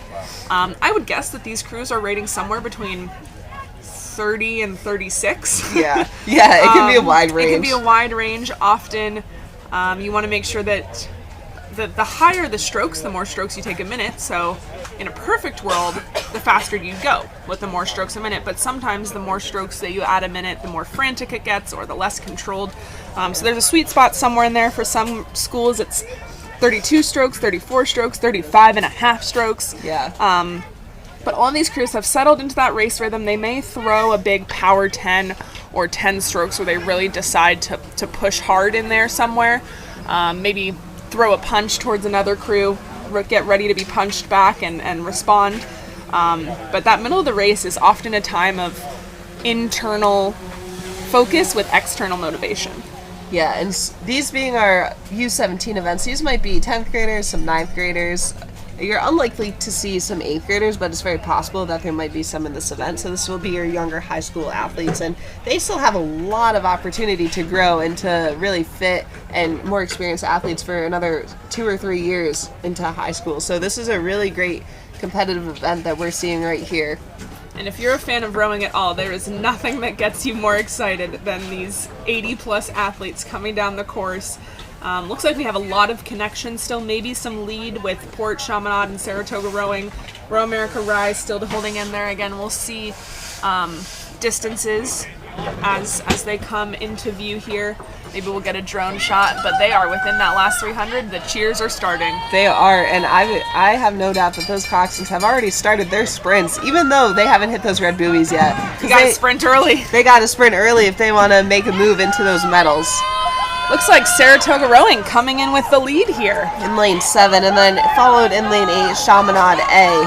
I would say maybe Row America Rye coming in on the inside? Yeah, absolutely. Definitely. In lane 6, Row America A is definitely pulling and pushing into Saratoga right now. Saratoga trying to hold them off as best they can.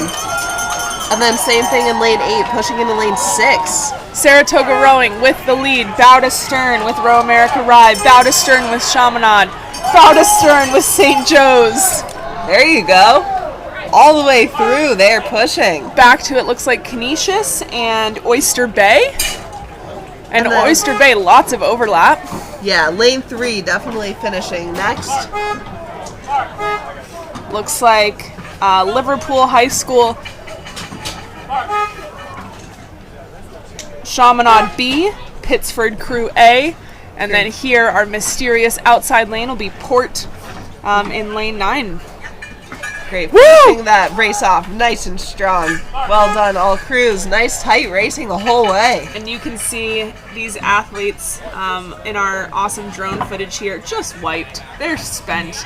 That was it. This might have been their 3rd, 4th, 5th, 6th race of the weekend. A big competitive final. Look at those boats, all 10 of them. There they are. They're totally gassed. You can see a lot of athletes in their own boats leaning up forward, rocking backwards to give their teammates a knuckle punch or a well done, shouting out across to other crews, nice racing, all crews. That was truly amazing. All right. So then we are going to transition into our boys freshman 4. So this will be a Coxed 4. There will be 4 athletes with 4 oars, and they will also have a coxswain. Yep, and this will be our only final. So 5 boats. Our left-hand side will be Pittsford Crew A, Lane 7, FD Roosevelt A, 6, Brighton Rowing, 5, Manhasset, and 4, Buffalo Scholastic. I think this is one of the first we've seen in this afternoon of FD Roosevelt. Welcome. Yes, welcome, and shout out. It's going to be a great event. So it would appear on your screen that all these crews are getting locked into their stake boats right now, getting ready for the start of that race. So shout out to all of our stake boaters out there. A lot of the varsity girls or the modified athletes that raced yesterday from Saratoga Rowing are maybe conned into to coming again today, or are so enthusiastic about being out there to support their teammates through the start. Honestly, one of the best places to watch a race, other than on our live stream, to watch a race, you get a literal front row seat from the stern, blades coming towards you, pain faces off that start five. It's pretty special. I always hated when there was someone, like a photography company, taking pictures at the start of the race, because that truly is when you get the worst pictures taken. Everybody has a really goofy pain face. If you say that you don't have a pain face, I'm sorry, you're lying. Are you going hard enough? Yes. Yeah, wild. I'm sure somebody at some point has gotten a photo of any of these athletes, but yes, the start is a wild place to be. Yes, and it's definitely a fun place to be too. These are when athletes are so excited to kickstart that race. They have a lot of adrenaline going through their bodies. They might also have some nerves, but they're excited to take down this course. Yeah, this 1,500 meter course, being just under a mile being 1,604 meters. So really, it's impressive what they're doing.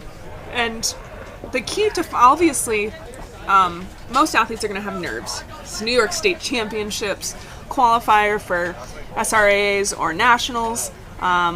May just be a culmination of all of your training. You want to put out a good result, and part of learning how to be a good athlete and a powerful athlete and a competitive athlete is taking those nerves and making them into positive energy. Yes. So you can be nervous and you can have, an upset stomach and a crazy brain and be super jittery, but if you can channel that into the power that's going into your legs, that's how you start to win races. Yeah, definitely. Just being able to get those butterflies that are in the stomach kind of swimming in the same direction. They're fluttering in the same direction. Fluttering in the same direction. Yes, definitely. And it is always cool with this being an event that has more than one athlete in it. You have your teammates there to support you, to help say, we got this. We're going to do great. Oftentimes athletes at the start will give each other some knuckle punches and might say no crabs down the boat. No crabs. And for anybody that is unaware of what a crab is, it's when your it means oar we gets... don't get any crustaceans in that shell. No right? crustaceans here. We do have some snails at Fish Creek though. And turtles. Yes, and turtles. So a crab is when your oar gets stuck under the water, so our oars go in perpendicular to the water surface, and when you catch a crab, it might come in at an angle and might not actually come out at all after an athlete has taken their stroke, so it kind of gets stuck.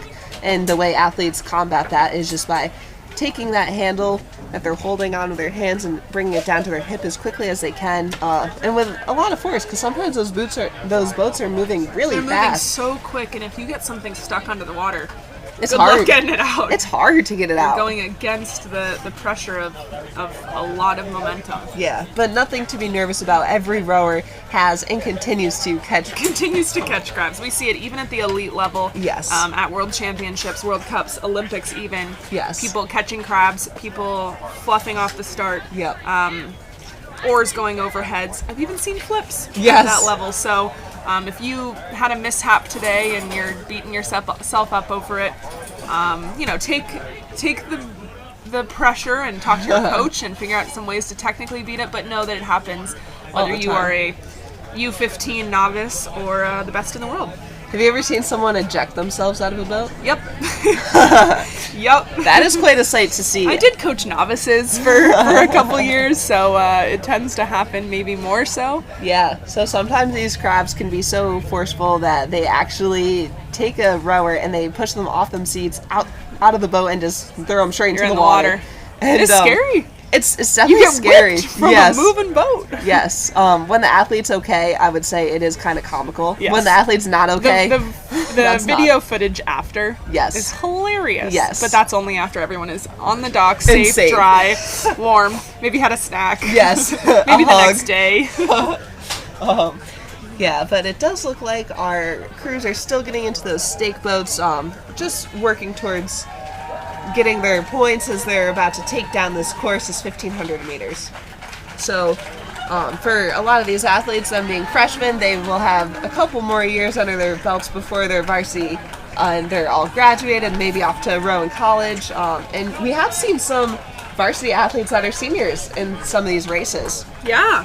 So huge congrats to all of those seniors. This might be your last New York State Championship, might be your last championship. Maybe the bid for regionals or nationals or SRAs is not in the cards this year, and that's all right. But hoping your last couple of trips down the course are fun, and should you have chosen to row in college, or if you're going to go walk on or row club or row recreationally or hang up your oar for the time being, good for you. We hope you found some joy in this sport and some competitiveness and some lifelong friends, actually. Yeah. Last weekend? Was it only last weekend? Maybe 2 weekends ago. My Novice 8. There were 5 of us that remain very, very much in touch still. We called ourselves the Nerd Herd. Yes, there you go. None of us went to college for rowing. All ended up being there on the Novice team. And at one point, we were stern 5 of the boat. That's so cool. Coxed and stern 4. Yes. And one of us got married this past weekend. Congrats to them. Congrats, Quinn. We love you. She's not listening at all, but that's okay. Maybe we'll send this to her. Yes. And the 4 of us were her bridesmaids. That's so sweet. Yeah, very, very sweet. Aww, so I love that. Your freshman Novice 8s out there, you never know who's going to be your pair partner, who's going to be your boatmate. Who might be your bridesmaid. Who might be your bridesmaid 10 years Groomsman, down the line. Yeah, the whole Wild. shebang. Yeah. We can definitely see up at the start line, we do have some crews that are funneling behind the race, getting ready for their start after this race goes down. Out here on the Fish Creek today, it is the New York State Championship Regatta. Bum, bum, bum, bum. So exciting. Some crews that finish first and second in a grand final will have the qualification to advance into either SRAA nationals to represent our state nationwide, or at Youth Nationals, which will be held this year down in Sarasota, Florida. Very much so, and we can see our lovely volunteer here pointing out some things to some spectators, but he's got our Saratoga Rowing Wicked Cool volunteer shirt. Just a reminder, thank you so much to all of our volunteers, whether you're running the food tent or the timing station or your safety marshal or the parking or the chuck wagon area or whatever you're doing to help out our squad, whether you're a Saratoga parent or supporter, or we've had some local crews from upstate New York come to help in. We really appreciate it. Actually could not run this regatta without you. Yeah, it's so important how much we say thank you to our volunteers. Looks like they're off in our boys freshman Coxed 4. 4 athletes, 4 oars, and a coxswain. Lane 8 on the left-hand side will be Pittsford crew.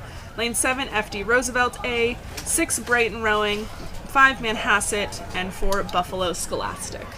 Great job. They're off to a start. They're well into their first starting sequence of this race, and they might have already had a race earlier today in a grand final. A lot of these crews did already have a time trial race today, which kind of seeded them for this finals event. Time trial being a race that is a running start, versus this race starts from a dead stop in starting gates. Yeah, so that time trial this morning, all 5 of these boats went down 10 seconds apart. They may have had some overlap by the end of the race, as we see that some crews are 10 seconds faster or 10 seconds slower than each other, but 10 seconds apart off that starting gate, you build into it. I would think a lot of crews treat this like a sprint, but in an event like this where all 5 boats make it to the final, maybe used it as a test run to try something out, and then now is lock in side by side, just under a mile. Looks like we might have Pittsford and Roosevelt off to a quicker start with Brighton hanging right in there. Does look like we will be utilizing lane 9 potentially for Pittsford A. Or both crews are just hugging their outside We might be swinging wide. Who knows? We'll see. But looks like we've got 5 boats, 5 crews, whatever lane they're in, as long as they're not inhibiting any other crews or making any That adjustment's that marshal who you see in the white boat following. We'll often have a flag that will let crews know, all right, time to move to the left or time to move to the right, and they'll be the one that, should any of these crews have any sort of protest of how the race was run, or if they thought they were being interfered, that marshal will be the one that takes care of that. But for now, like Meg said, we seated these boats. Fastest boats should, from the time trial, be in the higher lanes on your left-hand side of the screen, down towards your lower lane slower boats, and that's kind of how it's playing out so far. Yeah, and all these crews are really hanging in there. They are into that second 500 meters. I would say they're around the 750, and they're still really tight. Nobody's got more than a boat of open. Maybe Yeah. a half boat of open. Absolutely, and that's great for this freshman boys event. They're hanging in. They're doing everything they can to really stick in it and make their names known for when they get into varsity in that fall season. Time to prove some big things here, freshman boys. Yeah, let's see it. You're doing great. Pittsford crew doing exactly that. We've got their parents. They're launching from our Saratoga rowing shore over here. So lots of vocal parents and loud cowbells over here. Lots of cheering for Pittsford, and I'm sure the same happening for the other 4 crews. Definitely. On the other side. And in lane 7, you have FD Roosevelt starting to pull up and break a little bit ahead of Brighton. In lane 6, not giving up though. They're still well in FD's boat right now. I would say they're probably sitting their bow ball on stroke seat. Yeah, Brighton, I'm sure that coxswain's sitting in the front of the boat in their little nest. You see FD Roosevelt like right there telling his crew not to move. We're right there. Hang on to him. Don't let him break. Oh. And the Roosevelt crew's probably saying the exact opposite thing. Yes, Break and him. it does look like Brighton has begun to take a move on lane 7. You see them beginning to push. That Coxed is well into 3 seat right now, moving to 2 seat. Check it out. We can see we might have a little bit more aggressive headwind building. We can see on the recovery, so when those blades aren't in the water, we're seeing a little bit more tapping. A little bit less clean clearance from some of our middle boats, but there goes Brighton. Wow, lane 6 That was a advancing move. over lane 7. I want to know the secret of that move right Yes. before that 500. They committed. Everybody in that boat committed to that. But lane 7, FD Roosevelt is not letting them take them all the way. They're saying, you know what, we still have 500 meters. We're still in this. It's not over yet. It's not over till it's yet. over. And then Buffalo Scholastic in Manhasset having a race of their own right in the back Absolutely. there. Yeah, and they're tight. It's always awesome when you can have at least one crew tight next to you going down that race course. Pittsford decided they don't want any tight crews. They're like, we're gonna get up on this field and we're not gonna lay back. They decided they're getting as much open water as they can. And they're doing a fantastic job. They're transitioning into where the buoys are about to start changing. So when those buoys change to a red color, that's the last 250 meters of their race. That's when a crew is going to start emptying the tank, start sprinting it out all the way to that finish line. Yeah, red buoys to me mean time to go. You're over. Give There it your we last go. strokes. Make your final moves. We do have Do or Brighton die. in lane 6, also approaching those red buoys, and not far behind lane 7, FD Roosevelt. And truthfully, we have Manhasset in lane 5 and Buffalo in lane 4 gaining. And they're walking. They're gaining on the field. They're doing a great job at it, too. And you have to wonder, some of these crews that make moves, is that planned? Did you leave too much to the end? Did you spend too much in the beginning? Yeah. All a learning experience. That Pittsford crew, Coxed sitting up, reaching for that finish line, telling their crews, you got 10 strokes, time to move. Yeah, they see it. They're telling their crews, all right, let's finish it. Let me get to that finish line first. And this Pittsford crew has like some height difference, some strokes difference, but they're moving together. So like hugely commendable, despite maybe being different strengths or fitnesses or techniques. They're moving so well together. Well Absolutely. done, freshman Cox 4. Definitely, and definitely in lane 6, very similar things going on as well, different technique styles, but they're moving as one crew. It'll definitely be amazing to see how all these athletes transition Develop into varsity athletes. Yeah. Brighton rowing really made a move that second half of the race. Well done, boats. Nice. And it's still tight in lane 7 with lane 4 and 5 pretty close behind. Just back. Like 2 boat lengths of open water, I'd say. FD Roosevelt like real send in that boat. Those athletes are big legs, and then letting the boat run before they move back up towards the stern. Great, and it does look like lane 5 will cross ahead of lane 4, so Manhasset A finishing. Closely followed by Buffalo A in lane 4. Well done, all crews. Very, very tight racing. Tight racing, even with only 5 boats.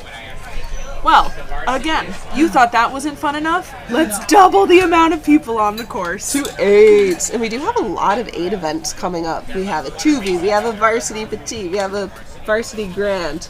We've got freshman 8s and then a few smaller girls' boats and some boys' 4s, but we are nearing the last hour and a half of the day. So make sure you go over and check out the merch tent, the vendors.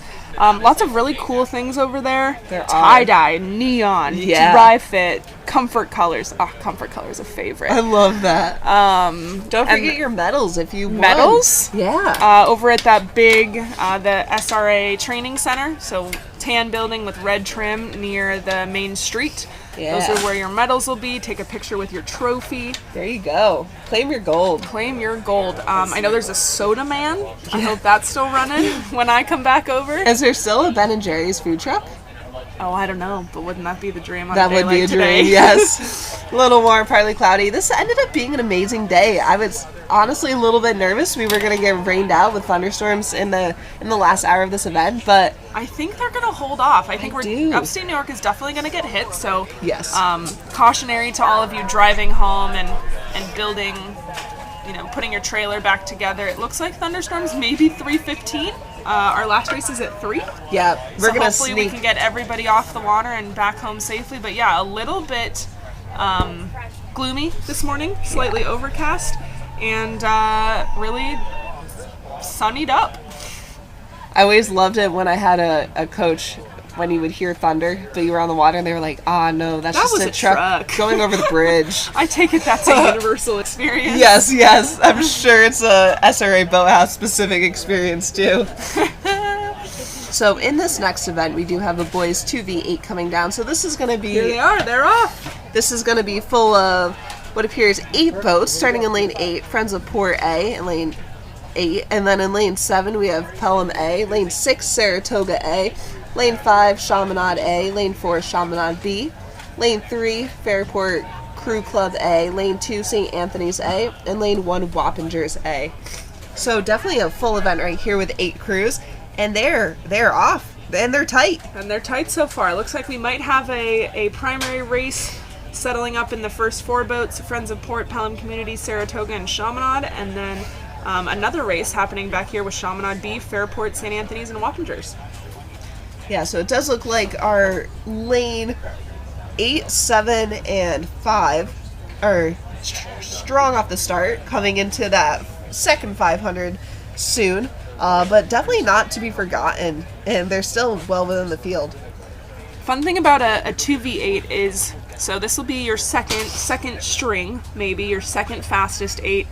I find that in a varsity 8, there's often, a lot of pressure. Mm-hmm. We are the fastest. We have to be the fastest. In this 2v8, it often ends up being like a little bit more fun because there are expectations, obviously, and all these boats came in with high expectations from their coaches and their teammates, but like you got nothing to lose. Oh, you beat the varsity 8 in practice? Let's go. Yeah. You don't. Looks like we have some steering here.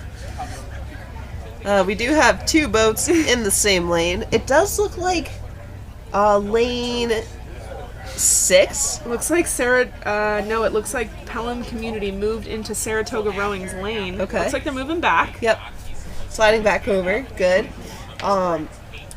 It doesn't look like that would have affected their race. Interfered Saratoga at all, yeah. Yeah, so well done getting back into position, lane 7, and good job Saratoga A for holding their... And they're holding off those other 4 crews. They really are. Saratoga's in that middle spot where they've lost a little bit of that front pack, but they're significantly ahead of the back pack, and that often is one of the more difficult places to be. So props for that Saratoga boat. Hang on there, don't let up the front, and keep walking on the back. And they're doing a great job at it. And this is a really fun event, just as Megan was saying. So a lot of schools, at least in college, they call the 1V obviously the 1V or the Varsity 8. The 2V can also be known as the Fun V. The Fun V. Yes, the Fun V. They're kind of like the underdog to the 1V, but it's always awesome when you have such a competitive 2V that might beat out their 1V on a certain any piece. given day. Yeah, right? it's always fun. And the closer you get to that 1V, the more difficult you make it for your coach to make lineup decisions. Absolutely. But the better shot you give yourself. So Yeah.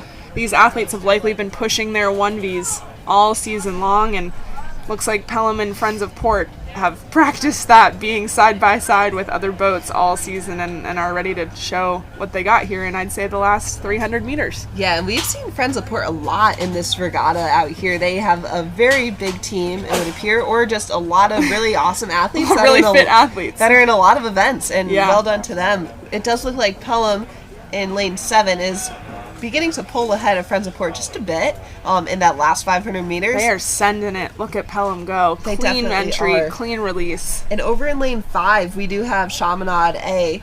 They are beginning to pull ahead of the pack as well to secure a potential third place finish. So far, we are getting geared up to cross into that last 250 meters. Some crews might be starting their sprint now. I'd start, Yeah. especially if I was in this kind of race. We've got Pelham Community almost bow to stern. Are they going to be able to get open in the next 200 meters? We will see. Yes. So Saratoga rowing just behind Chaminade, and then Chaminade, Fairport Cruise, St. Anthony's, and slightly trailing Wappingers.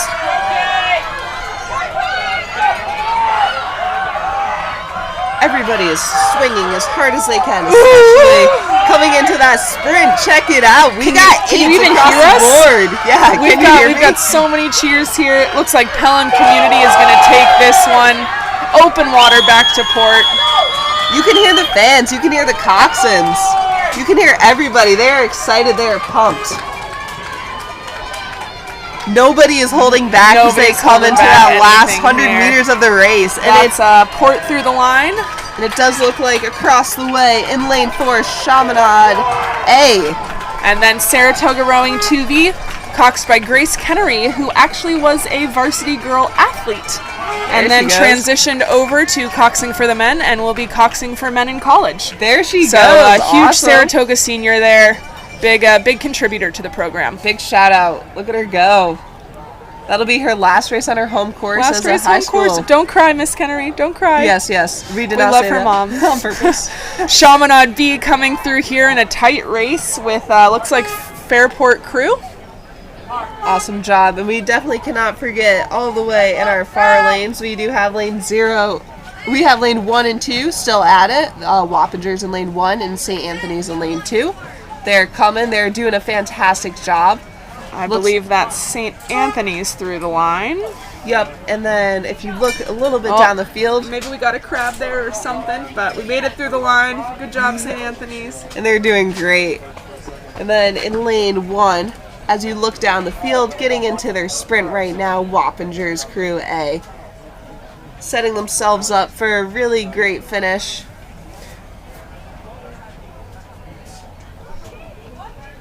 So Wappingers Crew in their last 200 meters here.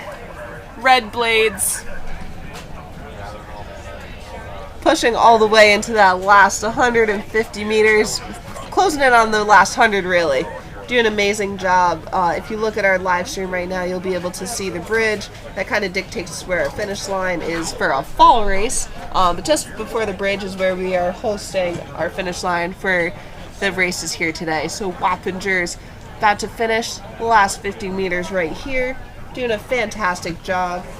And it looks like we are getting geared up for another 8s race coming down. Great race there in the 2V. Fun V forever. Fun V. All right. So And now we have the 1V. yeah, 1V energy. All right, so this is going to be our boys varsity 8.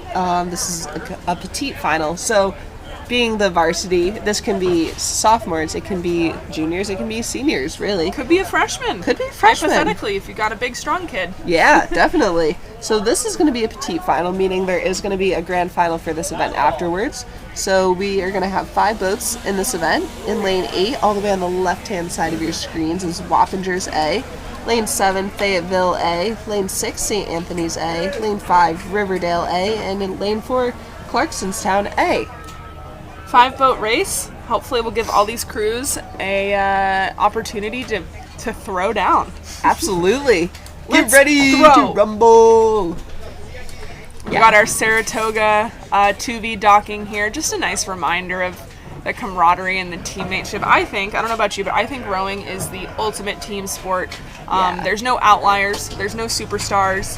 There's no There's no selfish person. There's no selfish. Like, you got to pull for your team. You're literally only as fast as your weakest link. Exactly. There's no, like, avoiding them on the court. No. Or keeping them out of the relay or anything like that. Exactly. So super powerful. Our Saratoga athletes are great teammates to each other, and I'm sure all of these other teams experience some of that as well. But boys Varsity 8 Petite final on the course. They are off to the races. All right, so they're off to a quick start right here. They're lined up straight across the board. What would appear. It does look like potentially we only will have 4 boats in this event. A crew. Yep. We'll let you know that when we can. But it's off. Everybody seems really stroke for stroke right here. Sometimes with these smaller events, there's less places to hide. So 5 boats in this petite final. It's not a 10-boat final. You can't create a race with boats 8, 9, or 10. You got to create one in those lanes. 4, 5, 6, 7, and 8. Yeah, definitely. Yeah, and especially it being such a small race, the Coxeds still have to look all the way across the race course to see who's coming up on them, who they might have to think about or be competitive with. So all of their competitors are right next to them on either side, which is really cool. And for this event, we might have some senior athletes in this varsity, so very well might be their last time down the course on Fish Creek for a New York State Championship. But nonetheless, their season might continue. We do have other regattas happening this season. Yeah, I know Stotesbury's next weekend. Some of our national qualifiers, SRAAs or nationals, will be in the month upcoming. So for a lot of these athletes, this is the final strokes. Yeah. And for some, they are just starting their postseason. But I would say we've got Wappingers, Fayetteville, and St. Anthony's right in the mix. Riverdale may have been a scratch. We'll get you updated on that one. And then Clarkston crew just off the pace here. Absolutely. And everybody is really coming in nice. We do have overlap on those top 3 boats. Lane 8, Wappingers, Lane 7, Fayetteville, and Lane 6, St. Anthony's. Everybody is still in it. Even between Lane 8 and Lane 6, it's really just an open, 1 boat length of open water. Yeah, wild that these boats have so much momentum, so much can change. It's not over till it's over, so while Wappingers has this great advantage they've built in the first 1,000 meters, St. Anthony's don't get too bummed, or Fayetteville, don't give up yet. Don't sleep. You've got 500 meters, and maybe that's the race plan, is leave a little bit more in the tank to shock at the end. I will say, there are so many impressive sprints that we've seen out here this weekend, especially today in these finals. Yeah. So many crews have made such a difference in those last 500 meters. Strokes. Not like finding a different level of things that they've been able to train, and these coaches have done a good job at getting out there and having them practice that. Or maybe this is the first time where you're like, wow, we did a sprint. Wow, look at that. Look at that. We can do that. So hopefully lots of positivity and morale boosting this weekend. Definitely. And you can see over in lane 8, we do have a Coxed hugging the buoy line. Definitely not inflicting lane 7's race at all. But they're straightening back out. And there's those red buoys. Yeah, they're starting to get some open seats on lane 7. And lane 7 is still with overlap of lane 6. Definitely still a tight race for those 2 crews right there. All right, they're in it.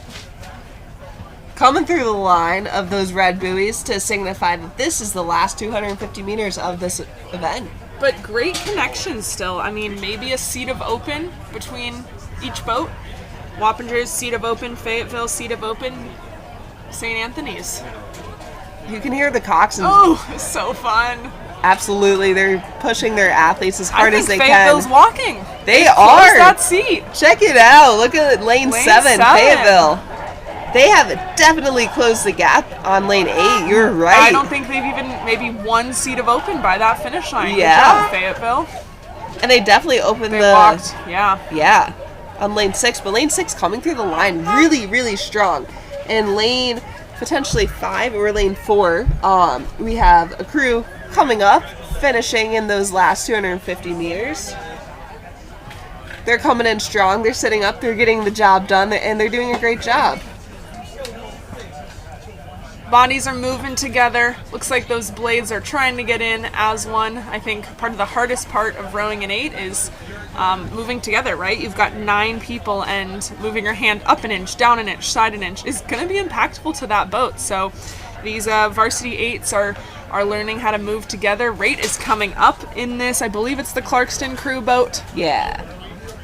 Yeah, and they're doing a great job. They're really cutting glass through this last little bit. Love it. Doing a great job. And the fun doesn't stop there. So this may be some of our fastest times of the day coming up in our next heat. Again, that changing wind may impact the times, but our heavy hitters in the boys 8s, our boys varsity 8 final 1. This is our grand final. Our fastest 9/8s in New York State.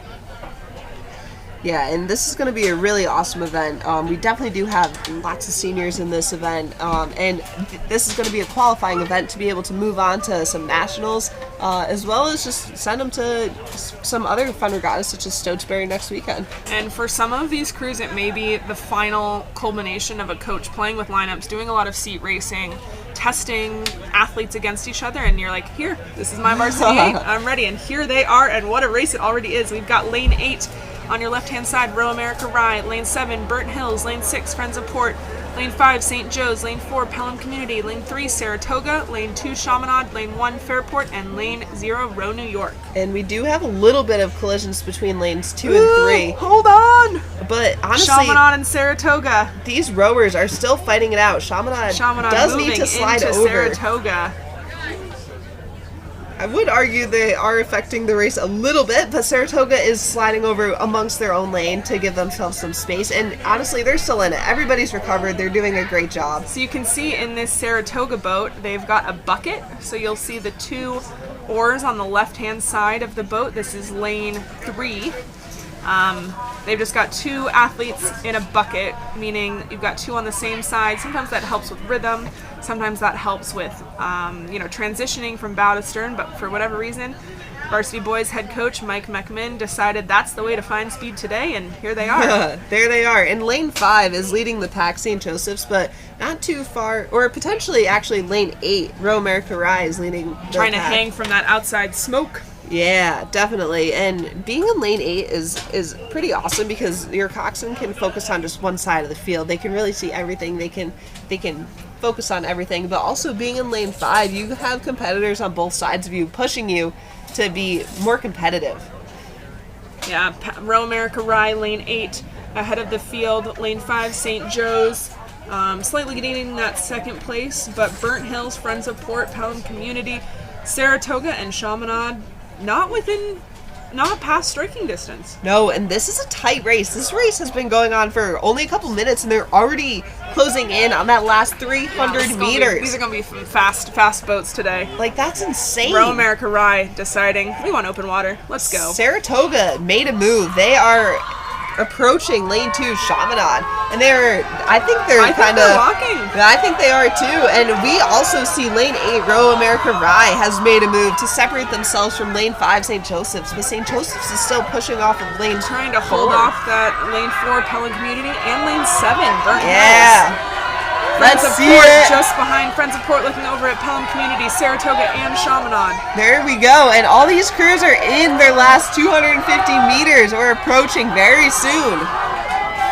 All right. Row America Rye, those pink unis, light red, white blades, just cruising. Absolutely smashing it. Look at them go. Gorgeous. So fast. All right. And then it's going to be a fight. Burnt Hills, St. Joe's. Who's going to do it? I'm going to give that to St. Joe's. Quick finishes right there. And then Burnt Hills. And then Friends of Port. And then Pelham Community. And I'll get back to you on that Saratoga and Chaminade. But that Saratoga and Chaminade Coxswains, they were friendly that whole time. I'm not sure if the vibe was friendly, but the boats were friendly. The boats were definitely friendly. The boats stayed competitive, and honestly, what I really liked to see about that race was, despite them giving some high fives with their oars, they stayed in it. They were in it. Yeah. That's Fairport Crew crossing the line, and 2 strokes, Row New York.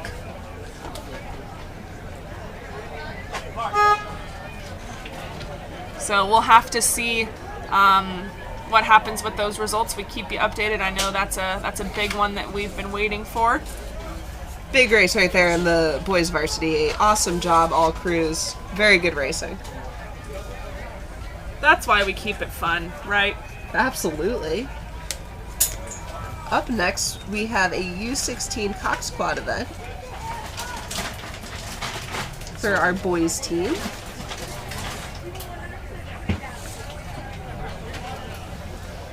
Looks like we may have some discussion around the finish line surrounding some of that steering today. So we'll see what we can hear and figure out. But we've got, again, the boys U16 Coxed quad.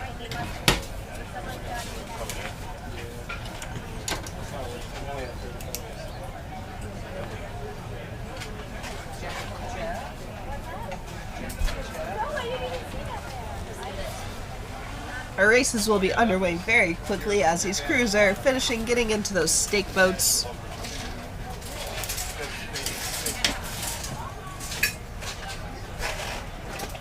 And what an awesome race that was. So our boys varsity event, that's really a testament to just show how awesome all of these head coaches are doing.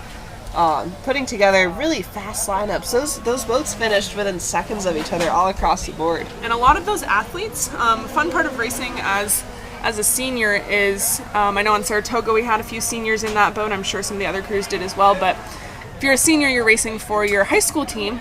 And then sometimes you look across the field and you see people that you're going to row with in college. Yeah. People that you've committed to the same team, the same program. And so, I don't know if any of that specifically happened in this field, but I know that when I started rowing in college, some of my teammates had been rowing against each other for years, which was so fun. Crazy? So fun. One of my Coxswains in college, they actually rowed at Albany and I rowed at Saratoga, so we got to be teammates for a couple of years. So you got to learn all the secrets of Albany and bring them back to Saratoga for the summer? Absolutely, right? Yeah, absolutely. That's how There's that always works. that inside scoop, which is really fun.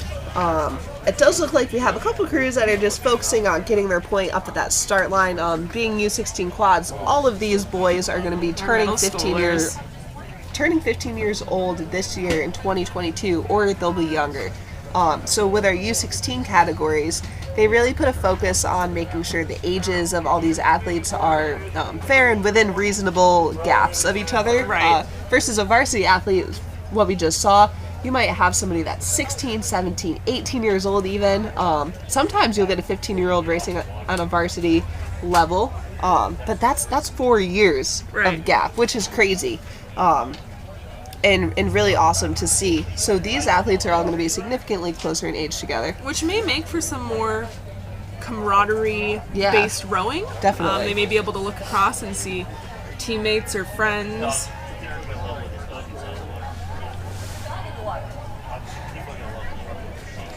Definitely out here on the Fish Creek, just a reminder to everybody as it is starting to get some sunny out, stay hydrated, stay fueled, stay with some hats and sunscreen, sunglasses, all that good stuff. Electrolytes are good for you, food is good for you.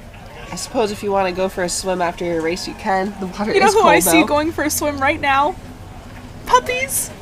There's dogs in the water over here in Saratoga, Chasing off of the some Saratoga sticks. shore, getting their cool down. We also have some dogs watching other dogs swim, thinking, come on, owner. Come on, let me go. Why won't you let me off my leash? Varsity girls coach Lauren Shaw has her pup Finn here, and Finn is looking like a little jealous boy. Yeah, he's he like, sees, dang. He sees we've got a German Shepherd in the water, and Finn is being a little sassy. Yeah, definitely. That's awesome. Do you have a dog? I don't. I want a dog so much. I want a dog too. My parents have a dog. He's a black lab, and he loves to swim. He goes swimming in pools all the time. He just lets himself right in. If he's outside, he's like, okay, going. great. It's time to lounge by the pool. I would like to consider a dog that is somewhat part of my being. Yes. Ashley Johnson, a previous Saratoga coach, a Ryan rower, and now is at Syracuse, your alma mater. Yes. Shout out. Her and Chris Meyer have a dog, Scout. She's a little golden doodle. She was Absolutely here yesterday. adorable. If you saw her around the Saratoga rowing boathouse site, and also she's all over Instagram. So Yes. Scout. Scout has a special place in my heart. She does. Scout, one of the famous Regatta dogs. Hopefully these U16 Coxed quads, again, 4 athletes, 8 oars, coxswain, lots going on. Your left-hand most lane 8 will be Row America Rye A, lane 7 Saratoga Rowing A, lane 6 Port Jefferson A, lane 5 Row America Rye B, and lane 4 Albany Rowing Center A.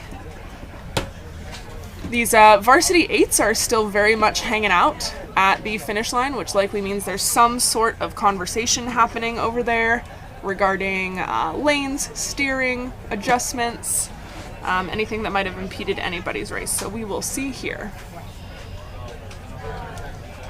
With only 7 races left after six after this one. Yeah. But big weekend. Make sure as you start to wrap things up, checking out all of our awesome vendors here. I know there's super cool unis and t-shirts and hats and everything that you could ever want that says New York State Rowing Championships, tie-dyed crew neck hoodies. Yeah. I did see a U.S. Rowing crop top quarter zip. Wow. I was like, wow, we're hip. Wow, we are hip with the crop We're tops. doing it. They actually, crop tops work great with a uni. Yeah, they honestly do. They do. Not too much fabric not to too kind of much tuck fabric into to the get uni. caught. Yeah. So make sure you check out those merch tents and any of our other vendors before this weekend is over. Awesome. And it does look like our boys U16 Cox squads are off the start line, which is awesome. Going through that starting sequence, really getting their boats up and running. And as they're pushing through this first 500 meters, they're adrenaline filled. They're ready to go. They've been sitting at the start line. They're all hyped up. And I do also believe that some of our U16 boys are Pit Viper Aficionados. Yes. We could say. Yes. So maybe we'll see some hats. Maybe we'll see some Pit Vipers. You never know. See what brings speed down the course. Yes. Something I do truly love about watching boys races is you might even find them in some bucket hats or Hawaiian shirts. Yes, I've seen quite a few bucket hats this weekend, and honestly, very impressed. I've got short hair, and I feel like I have to have a baseball cap to just like keep it all in. Yeah, but, man, right? if I could rock the bucket hat, I would. I think you could rock a bucket hat. Thank you. I appreciate that. I think you could rock a bucket hat. I'm sure you do. Thank you. I do love a good bucket hat. Actually, one of our coaches, Billy, our freshman coach, he frequently is rocking a bucket hat. You mean our state champion boys quad freshman coach Billy? The one in that the same. one? Yes. That Looks one like we've got our U16's Cox quads off and running. We've got an early leader, Row America Rye, close tied for second, Saratoga and Port Jefferson. And they're pushing. Followed back by, it looks like Row America Rye B. We'll have to see what happened. Maybe Albany is out of the picture. Maybe they were a scratch. But definitely still part of the race if they choose to be. And it does look like Port is gaining a little bit of space onto Saratoga lane 7. Honestly, inching up into Row America Rye in lane 8. Row America Rye set out really early from that 500, but is kind of just waiting to make a move on the bows of those other two boats. And I'm just waiting. Port Jefferson, Saratoga, Row America Rye. Who's going to be the one that puts the nail in the coffin that throws the first punch, right? Yeah, and this is actually a youth nationals event as well. So the top 2 finishes of this event, their coaches could potentially take them to Sarasota, Florida. Woo! Party in Florida. Party in Florida. Awesome. So they are off to a start. They are well into their race, and they're in that middle of the race where you really got to dig deep and think to yourselves, all right, I'm pushing myself so I can get myself ready to that sprint. Yeah. You remind yourself, why are you here? Why'd you put in those trainings? I don't remember if it was you or someone else said medals are earned in the winter and won in the spring, gathered in the spring. Yeah. That was a quote that Chris Chase, a former founder of SRA, actually told me. He's out there somewhere. He's out there somewhere. Shout out Chase. If you can hear this, awesome. If you can hear this, your commentating team would love an ice cold slushy. No, just kidding. But yeah, no, he's right. He's right. So the medals have already been earned. Now it's time to just prove that you've got them. And honestly, Row America Rye is ready to collect. And I'd say Port Jefferson is kind of moving with them as well. They are. Saratoga is not letting them get any open water, though. These are going to be our top 3 finishes for this event.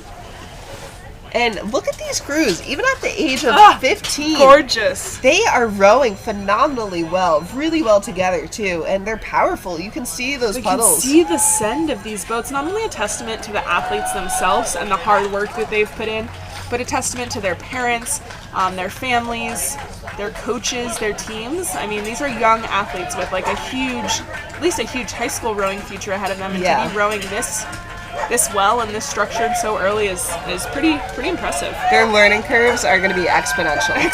Yeah, we can which only is hope. Amazing.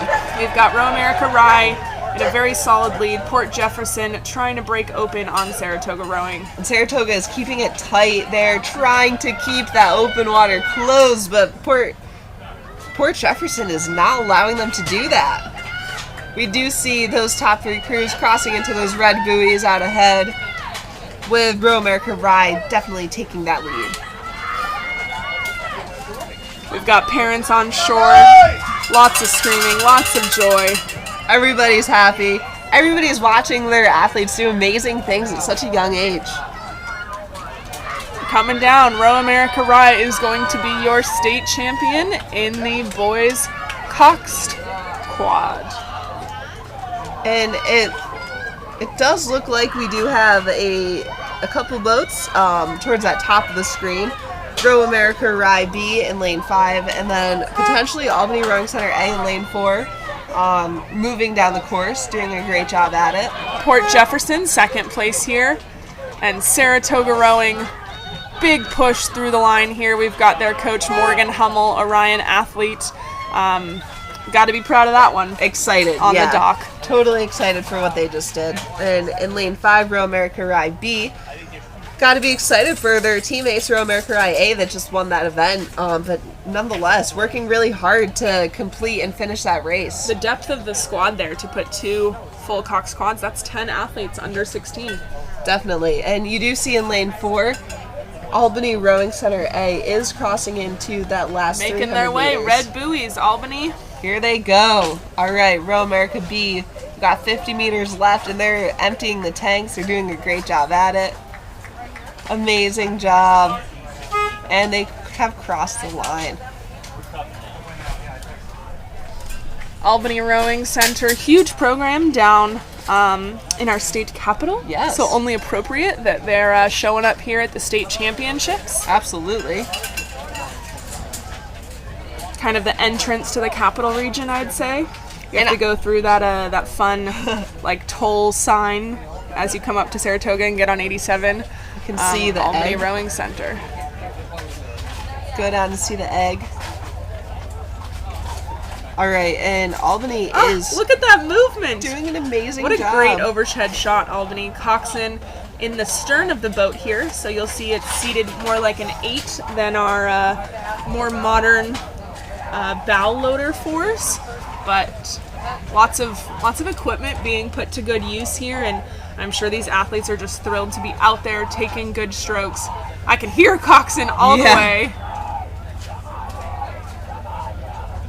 And even though this is a U16 event, these athletes might be 13, 14, even 12 years old, which is really, really impressive that they're out here doing it. I am most impressed, honestly, with that Coxswain's voice. I know, their Cox box must have died or something. I mean, or they're just commandingly loud. Yes, I love it. agreed. Well done, Albany. They're doing good job a to all of fantastic those U16 boys. And for the last couple races of the day, I believe there's 5 or 6 races left. It is just going to be Megan Goodman taking on the commentary.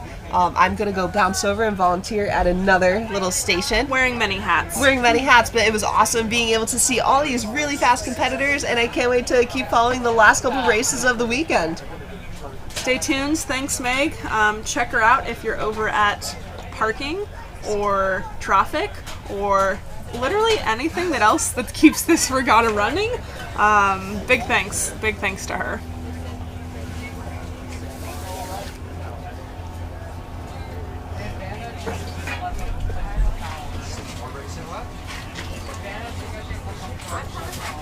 So our next race here that I believe is already on the course will be our boys novice Coxed 4. So 4 athletes, 4 oars, a coxswain, and these gentlemen will be in their first year of rowing here. Full 9 lanes, super exciting. A lot of these novices have not had a chance, likely, to get to race 9 boats across yet. In lane 8, closest to the left-hand side, we'll have St. Joseph's. Lane 7, Buffalo Scholastic. Lane 6, Liverpool. Lane 5, Pittsford Crew. Lane 4, Knox School. Lane 3, Oyster Bay. Lane 2, Brighton. Lane 1, Fairport. And Lane 0, Friends of Port. We can see our safety marshals and our officials making their way back up towards the line. We've got 5 more races after that, so each race usually takes 2 officials. They circle back up and around, trying to make sure that everybody's safe. St. Joe's with an early lead here, followed closely behind by Buffalo Scholastic and Pittsford. And then in that race, playing out for our 3rd place, we've got Buffalo Scholastic, we've got Liverpool, the Knox School, Oyster Bay, Brighton, Fairport, and Friends of Port. Nobody out of this race yet, really.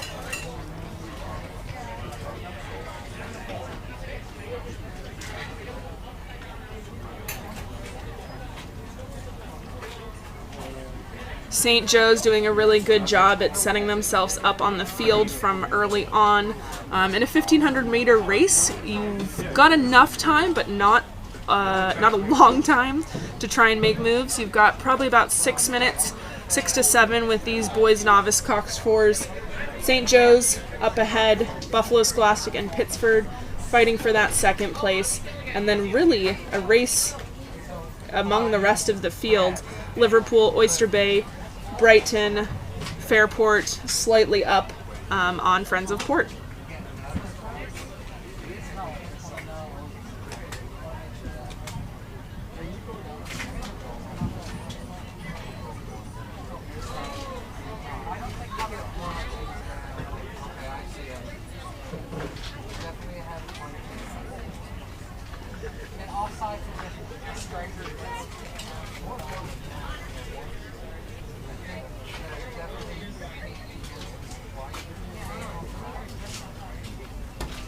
And St. Joseph's really extending, trying to see if their coxswain, who's in the front of the boat, can't see Buffalo Scholastic or Pittsford behind them. So she's relying on her crews to internally motivate, using that external competition to keep pushing themselves away, whereas the Buffalo Scholastic coxswain and the Pittsford crew coxswain are having to tell their boats, all right, St. Joe's is up on us, what do we do now? Looking back towards Liverpool, which seems to has maybe separated by a couple of seats on Fairport Crew Club. Brighton rowing, Oyster Bay, and the Knox School really having a good race on that right-hand upper side of your screen. Friends of Port just off to the right, maybe off the pace a little bit, but Brighton rowing, Oyster Bay, still within striking distance. These athletes are not in the last 500, not in the last 300 yet, so still 2-3 minutes of time left to make a move.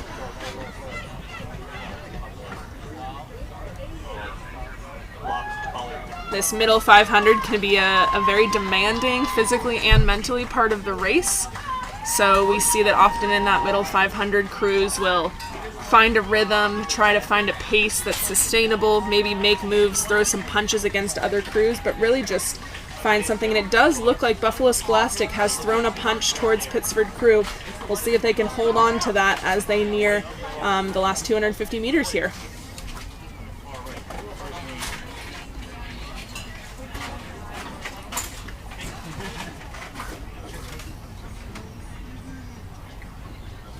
that gazebo in the upper left-hand side of your screen, right next to our Saratoga Regattas logo, will be your last 500 signs. So St. Joe's still leading, but Buffalo Scholastic not giving up. I'd say they've probably walked a half boat length into St. Joseph's.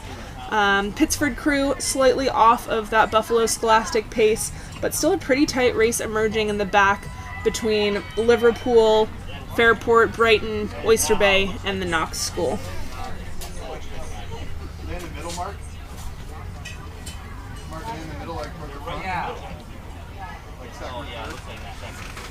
We can see that St. Joe's in their maroon and white with Liverpool High School and Buffalo Scholastic trying to walk here. The cheers of the Pittsford Crew parents here on the Saratoga shore. I think Liverpool is going to try and make something happen here. Excuse me, that'll be Buffalo in those stripes. They're about 3 seats down. Who can throw down a bigger sprint? St. Joe's, Buffalo, St. Joe's, Buffalo. St. Joe's got a little bit of a sprint left. I think they're going to keep their maybe 2-seat lead. St. Joe's Coxed can see bow number 7. And it looks like they will. St. Joe's with maybe 3 seats on Buffalo Scholastic, followed by maybe 2 boat lengths back. That'll be Pittsford Crew. That black boat, 2 strokes from the line here, is Pittsford Crew. And then to their left-hand side will be Liverpool High School in that white boat with black unis as well, red blades here. On that far outside, coming in next will be Fairport Crew Club. And then we've got, I believe, Brighton Rowing Club, followed by the Knox School, just up ahead over Friends of Port. Might have some steering here in the Knox School or Oyster Bay. I believe that's Oyster Bay, actually. Excuse me.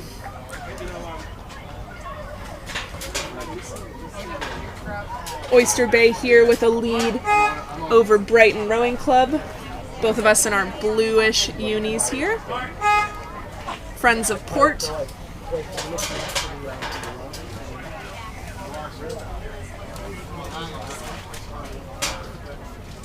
And then bringing up our field here will be the Knox School. Great racing there between our boys, Novice, Coxed 4s. Again, all athletes who have just finished their first year of rowing. This may be their first New York State Championship.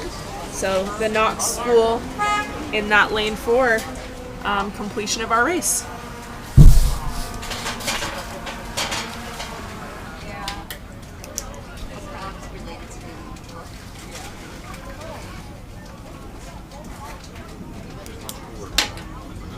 Race on the course here next will be the girls junior U17 doubles. This is a final one only. So I think there were 30 or so boats in this event, and only the top 9 made it into this final. So starting on your right-hand side of the screen, Lane 0, City Island Rowing. Lane 1, Saratoga S. Lane 2, Albany A. Lane 3, Port Jefferson A. Lane 4, Manhasset C. Lane 5, Saratoga C. Lane 6, Oak Neck B. Lane 7, Row America Rye C. And Lane 8 on your left-hand side will be Oak Neck Rowing A. So all of these athletes are juniors or under the age of 17. These are doubles, 2 athletes, 2 oars. I had a coach in college tell me this was the easiest boat to row decently and the hardest boat to row well. So the easiest boat, each athlete has 2 oars.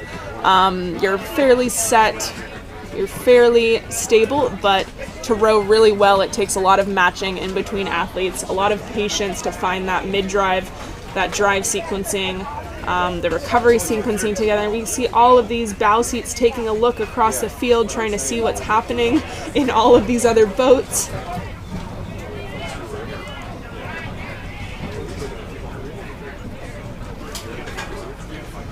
That Oak Neck boat in lane 8 off to a good lead. Lane 7, Row America Rye, and lane 6, Oak Neck B, still doing good things. You can see Manhasset and Albany are 2 orange teams. But pretty packed field here, and that's kind of what we would expect from a girls junior U17 doubles final one with such a deep field. Again, I think it was 30 or so entries. The top 9 are going to be pretty darn close here. We got 2 oak neck boats and 2 Saratoga boats.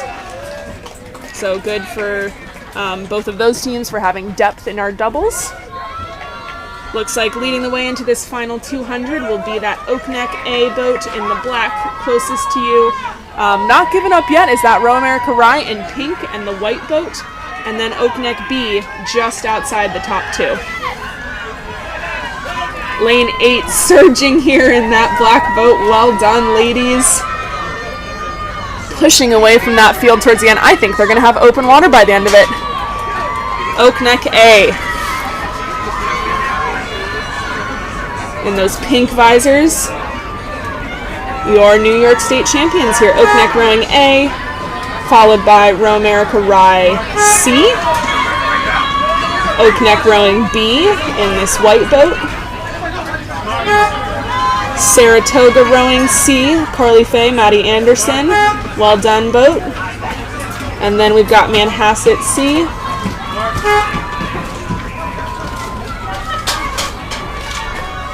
I believe that is Saratoga rowing, followed by Albany rowing. Our City Island rowing on the outside. And Albany, excuse me, I think that previous orange was Manhasset. This will be Albany rowing right here, finishing off our field. You can see our joyous Saratoga boys in the water after their win. A tradition among a lot of teams is you get to toss your coxswain in the water after your win. I think their coxswain already went, and now it's time for their swim.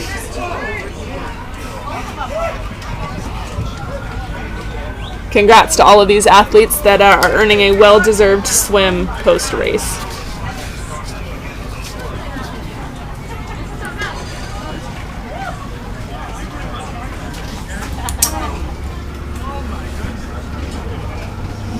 Gorgeous day here on Fish Creek. Again, if you're just tuning in for our last 4 races, this is the New York State Championships 2022. We've had a lot of racing today, everywhere from middle school boys to senior women and everything in between. Boats of 1 person, 2 people, 4 people, and 8 people. Thanks for everyone for coming out. We're so excited to be able to host an event this big again. It's been such a treat coming off, I would say, quite a turbulent couple of years. So really appreciative of everyone that decided to come visit us this weekend. Even more grateful for the lovely weather, flat water, slight headwind, nothing too disastrous. We can see a little bit of movement on the water here in the screen, but nothing that's going to get in the way of speed today.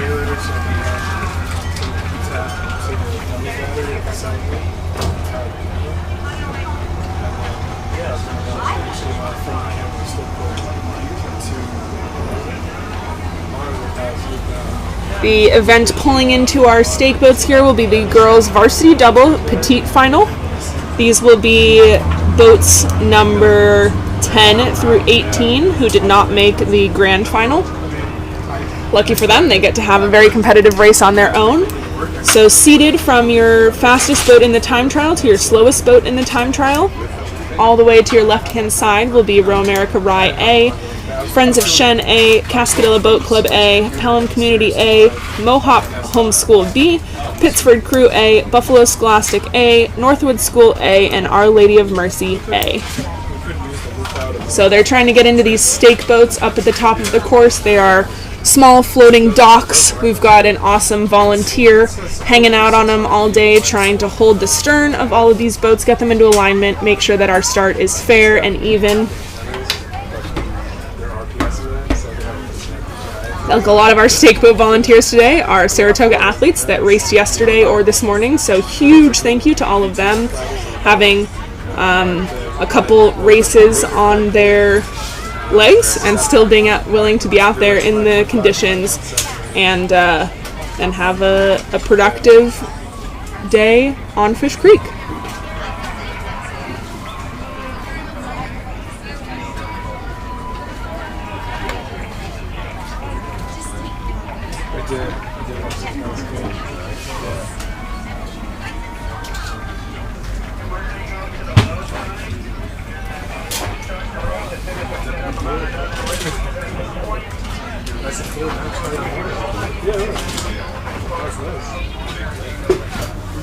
So this will be the girls' varsity double for those of you just tuning in. Petite final, second round of boats in this event.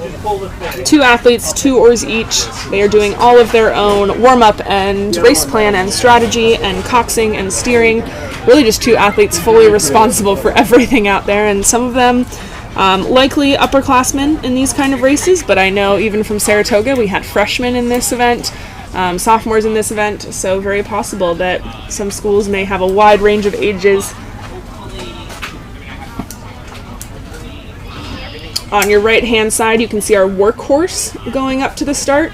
So that's a big flat boat, lots of tools and equipment on it, allows us to make adjustments to the race course, the stake boats, things like that without using a traditional motorboat.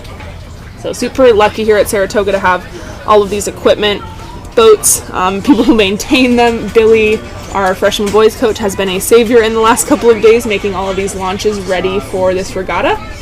And it looks like our girls' varsity doubles in the petite final are off.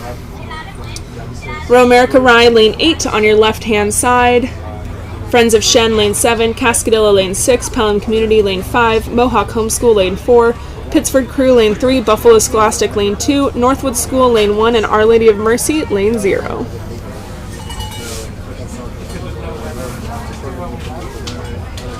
Little bit of a headwind, so in these smaller boats you'll notice it more perhaps than the bigger boats.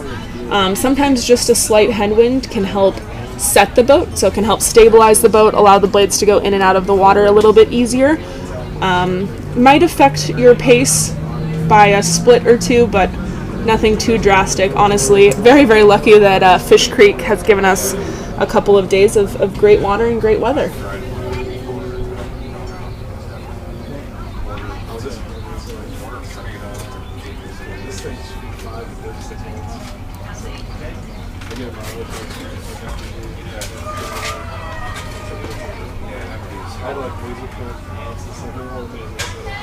Really takes a village to run one of these regattas, and even just in this footage you can see on our right hand side safety officials and marshals and our workhorse with our director of Saratoga Rowing on it. You can see our start marshal up there on the little platform, all of our stake boat volunteers, and not pictured, our parking, our food tent filling the bellies of all of these athletes and volunteers, our timing shed, our starting team, and everybody in between.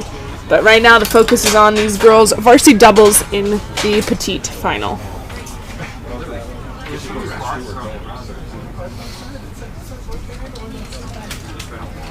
Looks like it'll be some good racing here. I don't see any full breakage leading the way from any of these crews.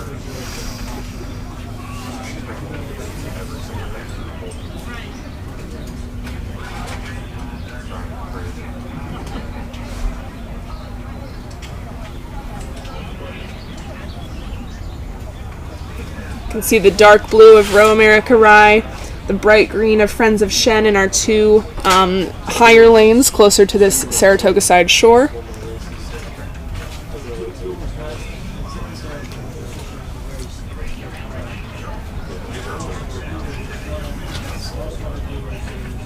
And again, this seating is just from the time trial this morning, so crews can kind of attack a time trial in a different way. Maybe it's an all-out race trying to get into a final. Maybe it's just a walkthrough when you know you're going to make the final. Maybe it's the first time in a new lineup. So although we do seed these boats, highest lanes should be quickest so we can have a nice cascading line down the course. Sometimes that's not always the case, and you can get some real fighters with a chip on their shoulder in the middle of the race course. So we'll see how this pans out. You can see the big white buoy with the green one next to it. That is our 500-meter marker. So these athletes are more than halfway through the course, trying to find some speed as they come into this final third.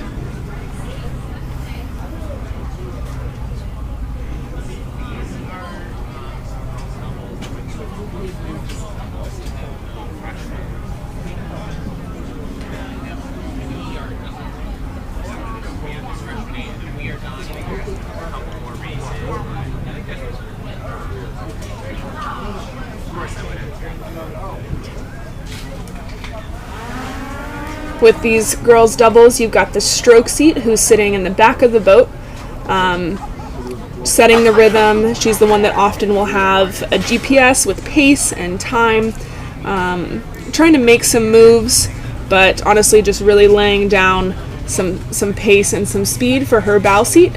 And that bow seat will be the one who's more often than not looking across the field, calling some moves, calling some focus, whether that's on the hips or the legs or the hands or the swing, the one trying to make that move. And here we actually have a good idea. You can see the referee in the middle. Now on your left-hand side, he's got a flag in his hand, so should these boats get too close together, the referee will bring up that flag, let them know to move towards the left or towards the right to keep everybody in a safe playing field. You can see the color change of the buoys here. Looks like we're in the last 300 meters of this race. Some fighters in those lower lanes, maybe Our Lady of Mercy or Northwood. These middle lanes, Pittsford Crew, Mohawk Homeschool, and Pelham. And then Cascadilla, Friends of Shen, and Row America Rye trying to lead the way here. Looks like Cascadilla and Row America Rye are going to have a couple seats up on the field, followed by Friends of Shen, and it looks like Mohawk Homeschool. Pelham Community, Pittsford, Buffalo, and Northwood, as well as Our Lady of Mercy, slightly off the pace here. But you can see in both of these lead boats, I see glances happening across. Looks like Cascadilla has taken up the rate on that right-hand side in those black unis with the white stripe. Just trying to gain half a seat on these Row America Rye ladies. We'll see if they can hold them off coming into the end. Friends of Shen probably looking over as well to, let's see, Mohawk Homeschool.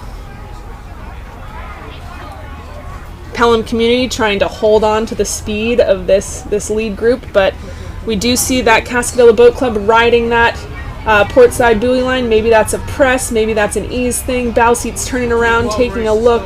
They are moving on Row America Rye.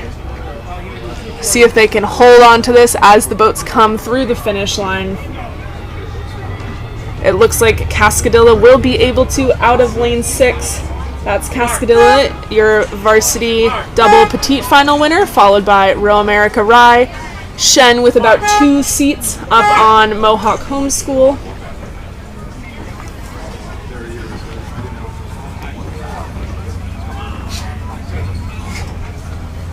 Looks like this will be Pelham Community in that blue boat crossing the line here. You want to use solo today? In lane 0, out there on your right-hand shore, Our Lady of Mercy. Just behind, looks like Buffalo Scholastic. Mark. Yep, Buffalo Scholastic in that red boat through the line there.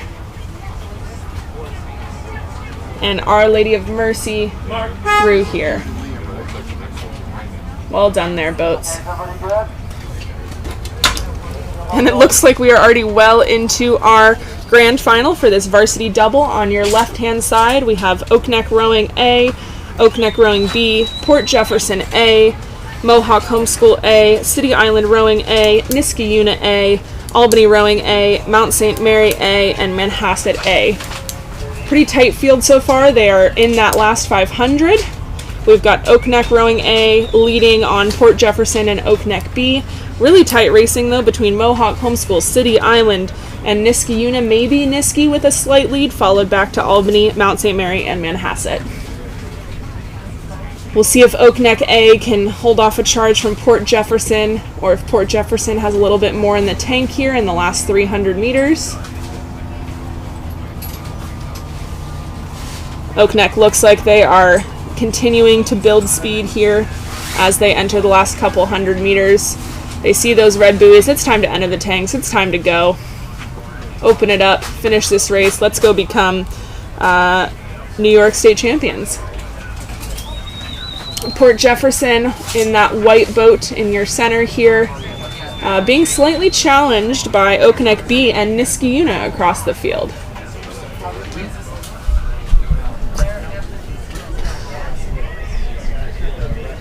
You can see those shiny blue riggers from our Oakneck A boat Both girls just reaching far outside the boat, trying to find as much length as they can in the front. Looks like it's going to be a race here for our 3rd, 4th, 5th positions.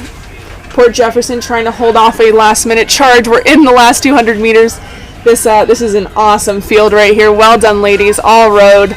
I'm sure this is your 3rd, 4th, 5th, 6th race of the weekend, and wow, it's competitive right here. Oakneck A with the lead into these last 10 strokes. This is max effort. These girls are fighting to the end here.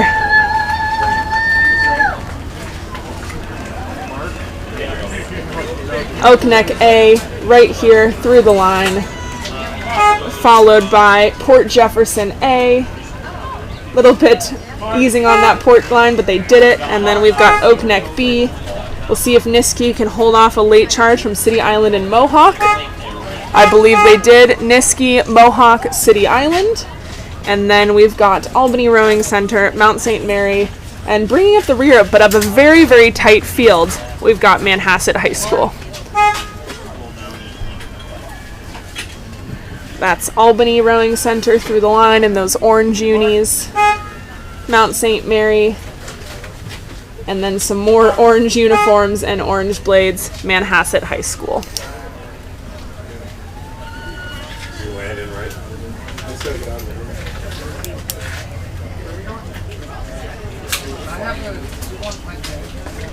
And that'll culminate our women's events for the New York State Championship. Again, most big boats yesterday, smaller boats today, but well done to all of those women's boats. And 2 races left. A little bit of rain starting to fall here on Fish Creek. People are pulling out umbrellas and hoods. We only have 2 more races to run down the course. Looks like the boys freshmen U16 Coxed 8s are getting into their stake boats now.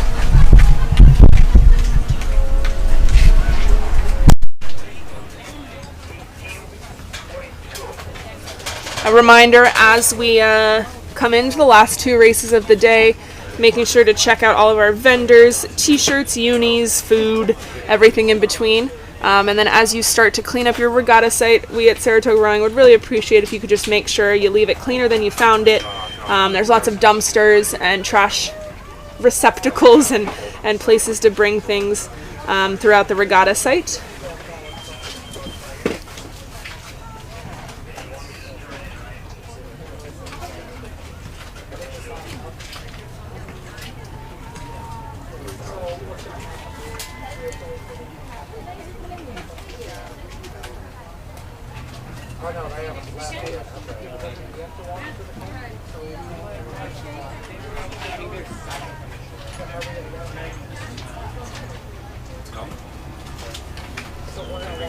So we can see all of these boys, freshmen and U16 Coxed 8s getting into their stake boats, and there they are off. All of these boys are freshmen under the 16, likely pretty early in their rowing career, so we'll see what they can throw down after a long weekend of racing.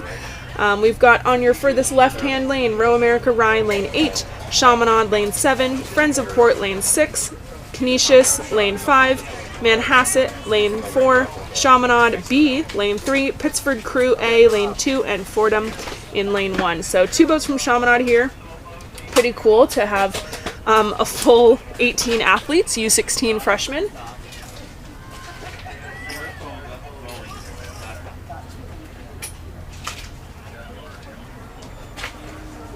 These 8s are a beast, weighing probably 200 pounds for the shell, and then the weight of each athlete, the weight of the coxswain, the weight of the oars, the weight of any sort of water bottles, snacks, GPSs, shoes, anything like that. The boats can be up to 1,700, 2,000 pounds coming down the course, so to get those up and running with a lot of momentum takes quite a bit of strength. A lot of these programs will include weightlifting, running, calisthenics, like all sorts of training to try and get into shape.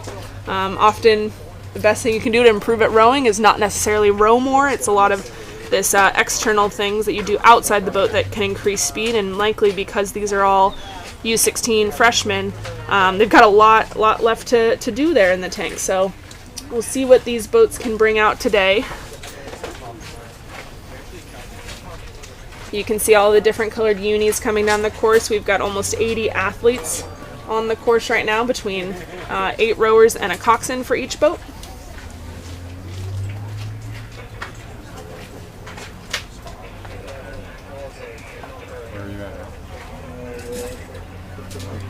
Looks to be a pretty tight field so far. They're probably midway through the race here at that 750. Coming off of that first 500, often in a boys freshman 8, can be pretty darn exciting. And they're through this 500 here. Looks like Row America Rye with a slight lead over Chaminade and Canisius. Right back though to Friends of Port and Manhasset. Pittsford Crew and Chaminade just off that leader pace, with Pittsford Crew and Fordham bringing up the rear here. But Row America Rye determined to get some open water here by that last 500. We'll see if they can do it. Red boat will be Chaminade here, and then Canisius High School right across from them in lane 5. In comparison to some of our earlier races with no coxswain, you can see the straight line that a lot of these boats are taking. The coxswain knows fastest way to get from point A to point B is in a straight line, and their goal is to stay right between those buoys, use the competition of the boats next to them to fuel their athletes, and then also some internal motivation. I've known athletes to take 10s for their team, for ice cream, for breakfast burritos, for your moms, everything in between. So Row America Rye using whatever internal motivation they have. They're in that last 500. You can see the white buoy there on the left-hand shore. Definitely taken a step up, Row America Rye. Chaminade with maybe a seat over Canisius High School. Friends of Port and Manhasset dead even. Friends of Port and Manhasset dead even, with Canisius B, Chaminade B just off the pace. We'll have a race for second and a race for fourth here. And Chaminade B has not given up on catching Manhasset and Port. A little bit of rain falling here on the race course. It's known to some of these athletes that it feels like rowing in a movie. You're making your way down the course, flat water, a little bit of drizzle. Makes everything feel a little bit more intense. But Row America Rye, commanding lead with 250 meters left, less than that now. You can see all 8 oars, 4 port and 4 starboard. The port is on that right-hand side, going out the right of the boat. Left-hand side will be starboard. Gives you chills. You can hear these boats coming down the line. Flag is up, 200 meters left.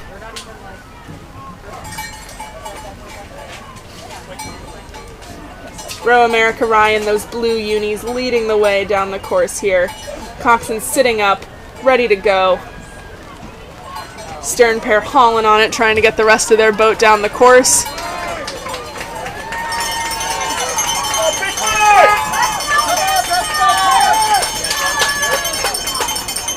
Looks like Chaminade made a move on Canisius and will finish in second. Canisius in third by maybe a seat of open.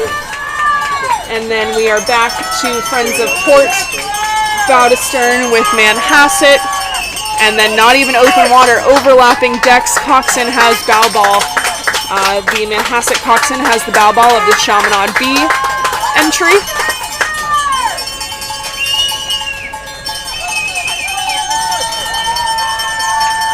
We've got Pittsford coming down into the last 10 strokes. That dark navy with the yellow and red accents here, and then Fordham A.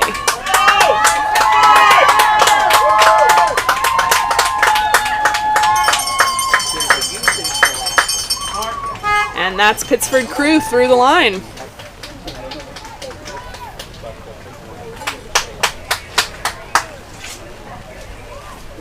Really great conditions today.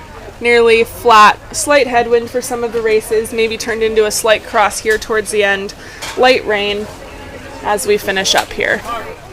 And that's Fordham through the line. We have one more race, 4 boats, and then that'll be the end of your New York State Rowing Championship. And it looks like they are on the course now, no time to waste. We've got lane 8 closest to us on the camera, Saratoga side shore, will be Row America Rye A. Lane 7 right next to them, Teammates, Row America Rye B. Lane 6, Canisius High School. And lane 5 will be Warwick. So small event here. Just these 4 boats. Very possible that these are the top 4 athletes in a crew that couldn't field maybe a full 8, or they are an 8 split into 2 4s. Or just a lineup that a coach wanted to throw out there.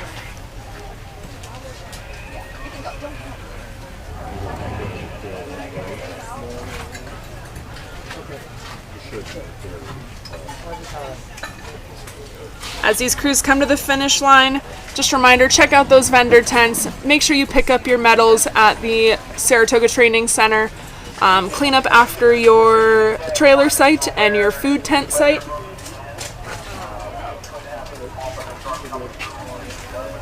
And here we go. We've got Row America Rye with about a half boat on the field. Their field back to Row America Rye B. I wonder how often these 2 boats have gone stroke for stroke with each other. And then Canisius not letting go of Row America Rye B.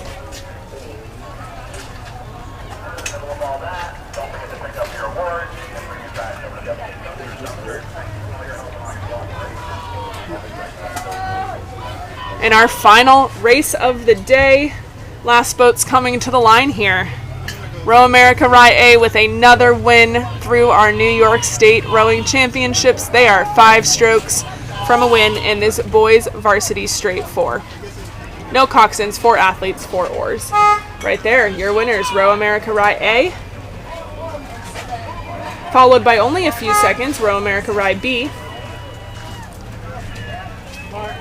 And then back to Canisius High School.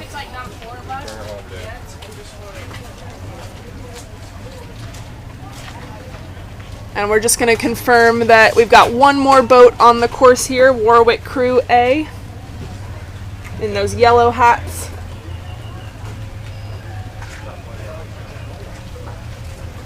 Last boat in the final 250 meters here, Warwick Crew bringing us home. Day 2 of the New York State Rowing Championships. Just wanted to thank everyone, not only our spectators and our supporters, but the athletes for showing up, putting down some competitive racing. All of our results will be available on streamlinerowing.com, and you can go and rewatch the live stream, check out your competition, check out your own rowing anytime at Saratoga Rowing Regatta on YouTube. Make sure to pick up your awards, clean up your trailers and tent areas, and make sure we get home safely. But getting home right here, last boat of the regatta will be Warwick Crew out of lane 6, and there it is. New York State Championships complete here. Thank you all so much for coming. We'll see you in the postseason or next season or summer here on Fish Creek. Thank you so much.